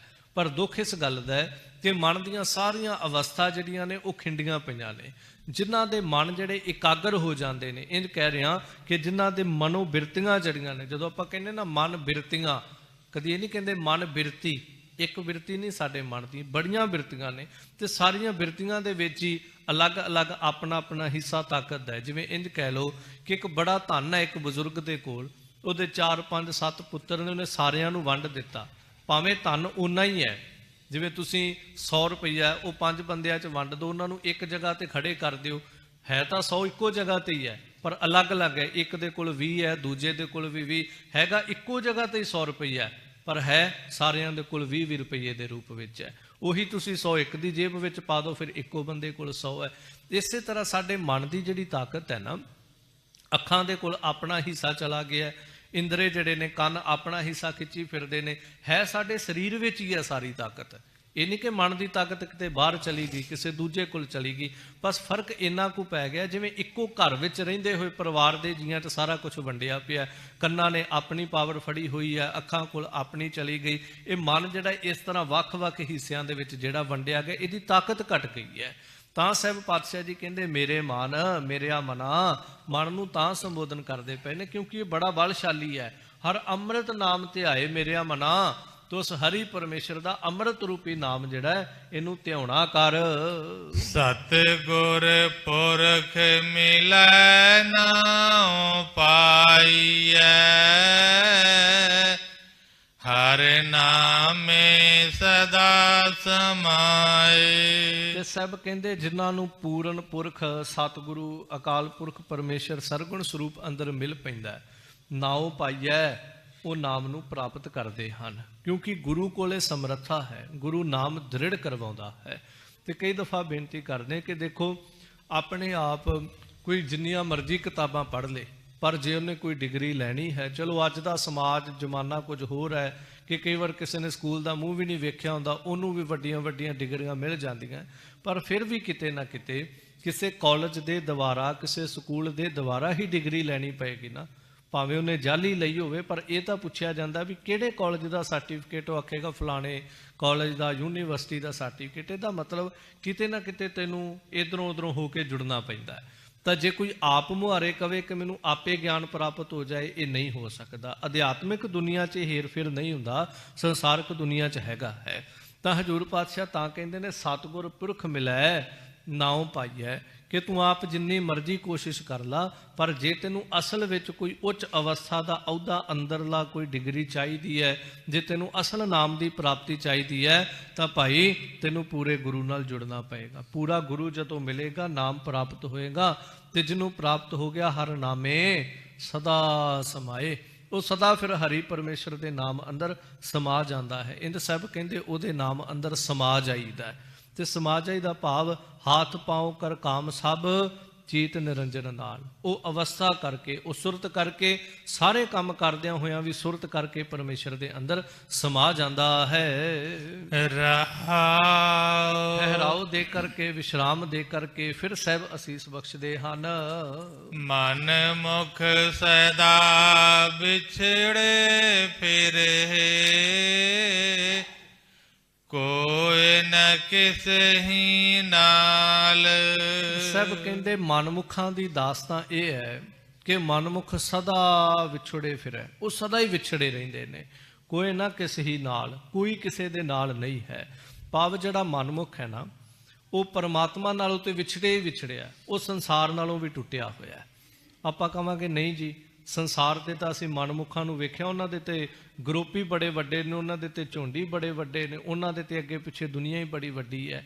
ਤੇ ਸਰਲ ਜਿਹੇ ਸ਼ਬਦਾਂ 'ਚ ਕਹਾਂ, ਜਿਹੜਾ ਪਰਮਾਤਮਾ ਦਾ ਨਹੀਂ ਹੋਇਆ ਉਹ ਸੰਸਾਰ ਦਾ ਕਿੱਥੋਂ ਹੋ ਜਾਏਗਾ। ਸਰਲ ਜਿਹੇ ਸ਼ਬਦ ਨੇ ਕਿ ਜਿਸ ਪਰਮੇਸ਼ਰ ਨੇ ਇੰਨਾ ਕੁਛ ਜੀਵ ਨੂੰ ਦਿੱਤਾ, ਜਿਸ ਪਰਮੇਸ਼ਰ ਨੇ ਇੰਨੀਆਂ ਦਾਤਾਂ, ਇੰਨੀਆਂ ਬਖਸ਼ਿਸ਼ਾਂ ਦਿੱਤੀਆਂ, ਜਿਹੜਾ ਉਹਦਾ ਨਹੀਂ ਹੋਇਆ, ਇਹ ਚੰਦ ਲੋਕ ਜਿਨ੍ਹਾਂ ਨੇ ਸ਼ਾਇਦ ਉਹਨੂੰ ਥੋੜ੍ਹਾ ਜਿਹਾ ਕੋਈ ਸੁੱਖ ਦੇ ਦਿੱਤਾ ਹੋਵੇ, ਕੋਈ ਹੱਲਾਸ਼ੇਰੀ ਦੇ ਦਿੱਤੀ ਹੋਵੇ, ਕਿਤੇ ਮਾੜਾ ਜਿਹਾ ਸਾਥ ਦੇ ਦਿੱਤਾ ਹੋਵੇ, ਉਹਨਾਂ ਦਾ ਕਿੱਥੋਂ ਹੋ ਜਾਏਗਾ। ਤੁਸੀਂ ਕਦੀ ਵੀ ਦੇਖਿਓ, ਜਿਹੜਾ ਕੋਈ ਗੁਰਮੁਖ ਪਿਆਰਾ ਹੋਏਗਾ, ਬਾਣੀ ਪੜ੍ਹਨ ਵਾਲਾ, ਬੰਦਗੀ ਕਰਨ ਵਾਲਾ ਹੋਏਗਾ, ਉਹਦੇ ਜਿਤਨੇ ਵੀ ਸੰਸਾਰਕ ਤੌਰ ਤੇ ਸੱਜਣ ਮਿੱਤਰ ਹੋਣਗੇ, ਕਈ ਸਾਲਾਂ ਪੁਰਾਣੇ ਹੋਣਗੇ। ਇਹ ਤੁਸੀਂ ਤਜਰਬਾ ਕਰਕੇ ਵੇਖਿਓ, ਬਹੁਤ ਪੁਰਾਣੇ ਹੋਣਗੇ। ਤੇ ਜਿਨ੍ਹਾਂ ਦੇ ਨਾਲ ਮਿੱਤਰਤਾ ਹੋਏਗੀ, ਉਹਨਾਂ ਦੇ ਨਾਲ ਬੜੀ ਅੰਦਰੋਂ ਉਹਦੀ ਮਿੱਤਰਤਾ ਹੋਏਗੀ। ਮਨਮੁਖ ਬੰਦੇ ਨੂੰ ਤੁਸੀਂ ਕਦੀ ਵੀ ਦੇਖਿਓ, ਉਹਦਾ ਕੋਈ ਮਿੱਤਰ ਕੱਲ ਬਣਿਆ ਹੋਏਗਾ, ਕੋਈ ਸਾਲ ਪਹਿਲਾਂ ਬਣਿਆ ਹੋਏਗਾ, ਉਹਨੂੰ ਜਦੋਂ ਵੀ ਤੁਸੀਂ ਛਮਾਈ ਕਿਤੇ ਮਿਲੋਗੇ ਨਾ, ਉਹਨੂੰ ਕੋ ਫਲਾਣਾ ਮਿੱਤਰ ਕਿੱਥੇ, ਨਹੀਂ ਭਾਈ ਉਹਦਾ ਸਾਥ ਆਪਾਂ ਛੱਡਤਾ, ਉਹਦੇ ਨਾਲ ਮੇਰਾ ਮੇਲ ਜੋਲ ਜਿਹੜਾ ਬੰਦ ਹੋ ਗਿਆ। ਕਿਉਂ? ਕਿਉਂਕਿ ਮਨਮੁਖ ਬੰਦਾ ਜਿਹੜਾ ਉਹ ਕਦੀ ਕਿਤੇ ਟਿਕ ਕੇ ਨਹੀਂ ਰਹਿ ਸਕਦਾ। ਉਹਦੇ ਮਿੱਤਰ ਵੀ ਆਉਂਦੇ ਜਾਂਦੇ ਨੇ, ਉਹਦੇ ਸੰਬੰਧ ਸਾਥ ਵੀ ਆਉਂਦੇ ਜਾਂਦੇ ਨੇ। ਅੱਜ ਉਹਦੇ ਨਾਲ ਮਿੱਤਰਤਾ ਕੱਲ ਦੂਜੇ ਨਾਲ ਹੋਏਗੀ। ਗੁਰਮੁਖ ਜਿਹੜਾ ਉਹ ਸੰਸਾਰਿਕ ਤੌਰ ਤੇ ਵੀ ਮਿੱਤਰਤਾ ਕਰੇ ਨਾ, ਤੇ ਉਹ ਬੜੀ ਅੰਦਰੋਂ ਪ੍ਰੀਤ ਕਰਦਾ ਹੈ। ਇਸੇ ਲਈ ਸਾਹਿਬ ਕਹਿੰਦੇ ਮਨਮੁਖ ਜਿਹੜੇ ਸਦਾ ਵਿਛੜੇ ਫਿਰੇ, ਭਾਵੇਂ ਉਹਨਾਂ ਨੂੰ ਸੰਸਾਰਿਕ ਮਿੱਤਰਤਾ ਵੱਲ ਵੇਖੋ, ਵਿਛੜੇ ਹੀ ਰਹਿਣਗੇ। ਕਦੀ ਇੱਕ ਨਾਲੋਂ ਟੁੱਟਦੇ ਨੇ, ਕਦੀ ਦੂਜੇ ਨੂੰ ਦੋਸਤ ਬਣਾ ਲਿਆ, ਉਹਦੇ ਨਾਲੋਂ ਟੁੱਟੇ ਭਲਕੇ ਤੀਜਾ ਦੋਸਤ ਬਣਿਆ ਹੋਏਗਾ। ਤਾਂ ਸਾਹਿਬ ਕਹਿੰਦੇ ਉਹ ਪਰਮਾਤਮਾ ਨਾਲੋਂ ਵਿਛੜੇ ਨੇ, ਉਹ ਆਪਣਿਆਂ ਨਾਲੋਂ ਵੀ ਵਿਛੜੇ ਨੇ, ਉਹ ਸੰਸਾਰ ਦੇ ਮਿੱਤਰਾਂ ਨਾਲੋਂ ਵੀ ਵਿਛੜੇ ਨੇ, ਉਹ ਆਪਣੇ ਸਵੈ ਸਰੂਪ ਨਾਲੋਂ ਵੀ ਵਿਛੜੇ ਨੇ, ਆਪਣੇ ਅੰਦਰ ਦੀ ਸ਼ਾਂਤੀ ਵਾਲੀ ਅਵਸਥਾ ਨਾਲੋਂ ਵੀ ਸਦਾ ਵਿਛੜੇ ਫਿਰੇ। ਇੱਕ ਦਿਨ ਦੀ ਗੱਲ ਨਹੀਂ, ਸਦਾ ਵਿਛੜੇ ਰਹਿੰਦੇ ਨੇ। ਤੇ ਸਾਹਿਬ ਕਹਿੰਦੇ ਕੋਏ ਨਾ ਕਿਸ ਹੀ ਨਾਲ, ਇੱਥੇ ਮਨਮੁਖਾਂ ਦੀ ਦਾਸਤਾਂ ਹੈ, ਕੋਈ ਕਿਸੇ ਦੇ ਨਾਲ ਇਹਨਾਂ ਵਿੱਚੋਂ ਨਹੀਂ ਨਿਭਦਾ। ਮਨਮੁਖ ਦੇ ਨਾਲ ਹੀ ਨਹੀਂ ਕਦੀ ਨਿਭਦਾ। ਇਹ ਵੀ ਦੇਖੋ, ਗੁਰਮੁਖ ਨਾਲ ਨਿਭ ਜਾਂਦਾ, ਪਰ ਮਨਮੁਖ ਦੇ ਨਾਲ ਕਦੀ ਨਹੀਂ ਨਿਭਦਾ। ਨਾ ਉਹ ਸੰਸਾਰ ਦੇ ਨਾਲ ਹੀ ਕਦੀ ਨਿਭਦਾ ਹੈ। ਹਉ ਮੈਂ ਵੱਡਾ ਰੋਗ ਹੈ, ਸਿਰ ਮਾਰੇ ਜਮ ਕਾਲ। ਫਿਰ ਸਾਹਿਬ ਕਹਿੰਦੇ ਮਨਮੁਖਾਂ ਦੇ ਅੰਦਰ ਨਾ ਹਉਮੈ ਹੰਗਤਾ ਦਾ ਬਹੁਤ ਵੱਡਾ ਇੱਕ ਰੋਗ ਹੈ। ਤੇ ਜਿਸ ਦੇ ਅੰਦਰ ਹਉਮੈ ਹੈ, ਹੁਣ ਕਈ ਵਾਰ ਕੁਝ ਐਸੇ ਮਨੁੱਖ ਵੀ ਹੁੰਦੇ ਨੇ ਜਿਹੜੇ ਕਹਿ ਦਿੰਦੇ ਨੇ ਮੈਂ ਗੁਰਮੁਖ ਬਹੁਤ ਹਾਂ, ਮੈਂ ਬੜੀ ਬਾਣੀ ਪੜ੍ਹਦਾ ਹਾਂ, ਮੈਂ ਗੁਰੂ ਨਾਲ ਬੜਾ ਜੁੜਿਆ, ਥੋੜੀ ਜਿਹੀ ਮੇਰੇ ਅੰਦਰ ਇੱਕ ਹਉਮੈ ਹੈ। ਪਰ ਮਾਫ ਕਰਿਓ, ਗੁਰੂ ਕੀ ਬਾਣੀ ਇਹ ਕਹਿ ਰਹੀ ਹੈ ਕਿ ਹਉਮੈ ਦਾ ਬੜਾ ਵੱਡਾ ਰੋਗ ਹੈ। ਤੇ ਰੋਗ ਭਾਵੇਂ ਛੋਟੇ ਜਿਹੇ ਰੂਪ 'ਚ ਹੀ ਹੋਵੇ, ਸ਼ੂਗਰ ਹੈ, ਭਾਵੇਂ ਥੋੜੇ ਪੁਆਇੰਟ ਵਿੱਚ ਹੋਵੇ, ਭਾਵੇਂ ਵੱਧ ਹੋਵੇ, ਬਿਮਾਰੀ ਤੇ ਬਿਮਾਰੀ ਹੈ ਨਾ। ਦੂਜਾ, ਜਿਸ ਦੇ ਅੰਦਰ ਹਉਮੈ ਹੈ, ਉਹਨੂੰ ਕਦੀ ਬਾਣੀ ਨੇ ਗੁਰਮੁਖ ਨਹੀਂ ਕਿਹਾ।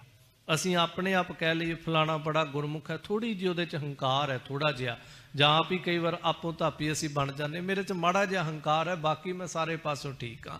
ਪਰ ਸਾਹਿਬ ਕਹਿੰਦੇ ਨੇ ਜਿਸ ਦੇ ਅੰਦਰ ਹਉਮੈ ਹੈ ਉਹ ਮਨਮੁਖ ਹੈ। ਬਾਣੀ ਦੇ ਇੱਥੇ ਫੈਸਲਾ, ਹਉਮੈ ਵੱਡਾ ਰੋਗ ਹੈ। ਹਉਮੈ ਇਹ ਮਨਮੁਖਾਂ ਅੰਦਰ ਹੈ, ਬਹੁਤ ਵੱਡਾ ਰੋਗ ਹੈ। ਸਿਰ ਮਾਰੇ ਜਮਕਾਲ, ਤਾਂ ਸਾਹਿਬ ਕਹਿੰਦੇ ਕੋੜ੍ਹ ਦਾ ਰੋਗ ਜਿਨ੍ਹਾਂ ਨੂੰ ਹੋ ਗਿਆ, ਉਹ ਜਮਕਾਲ ਫਿਰ ਉਹਨਾਂ ਨੂੰ ਸਜ਼ਾਵਾਂ ਦਿੰਦਾ ਹੈ, ਉਹ ਜਮ ਉਹਨਾਂ ਨੂੰ ਡੰਡੇ ਮਾਰਦਾ ਹੈ, ਉਹ ਜਮ ਉਹਨਾਂ ਨੂੰ ਭਿਆਨਕ ਸਜ਼ਾਵਾਂ ਜਿਹੜੀਆਂ ਉਹ ਦੇਣੀਆਂ ਕਰਦਾ ਹੈ। ਗੁਰਮਤਿ ਸਤ ਸੰਗਤ ਨ ਵਿਛੜਹਿ, ਅਨ ਦਿਨ ਨਾਮ ਸਮਾਲ। ਤੇ ਮਹਾਰਾਜ ਜੇ ਤੁਸੀਂ ਮਨਮੁਖਾਂ ਦੀ ਗੱਲ ਕੀਤੀ ਤੇ ਹੁਣ ਗੁਰਮੁਖਾਂ ਦੀ ਵੀ ਸਮਝਾ ਦਿਓ।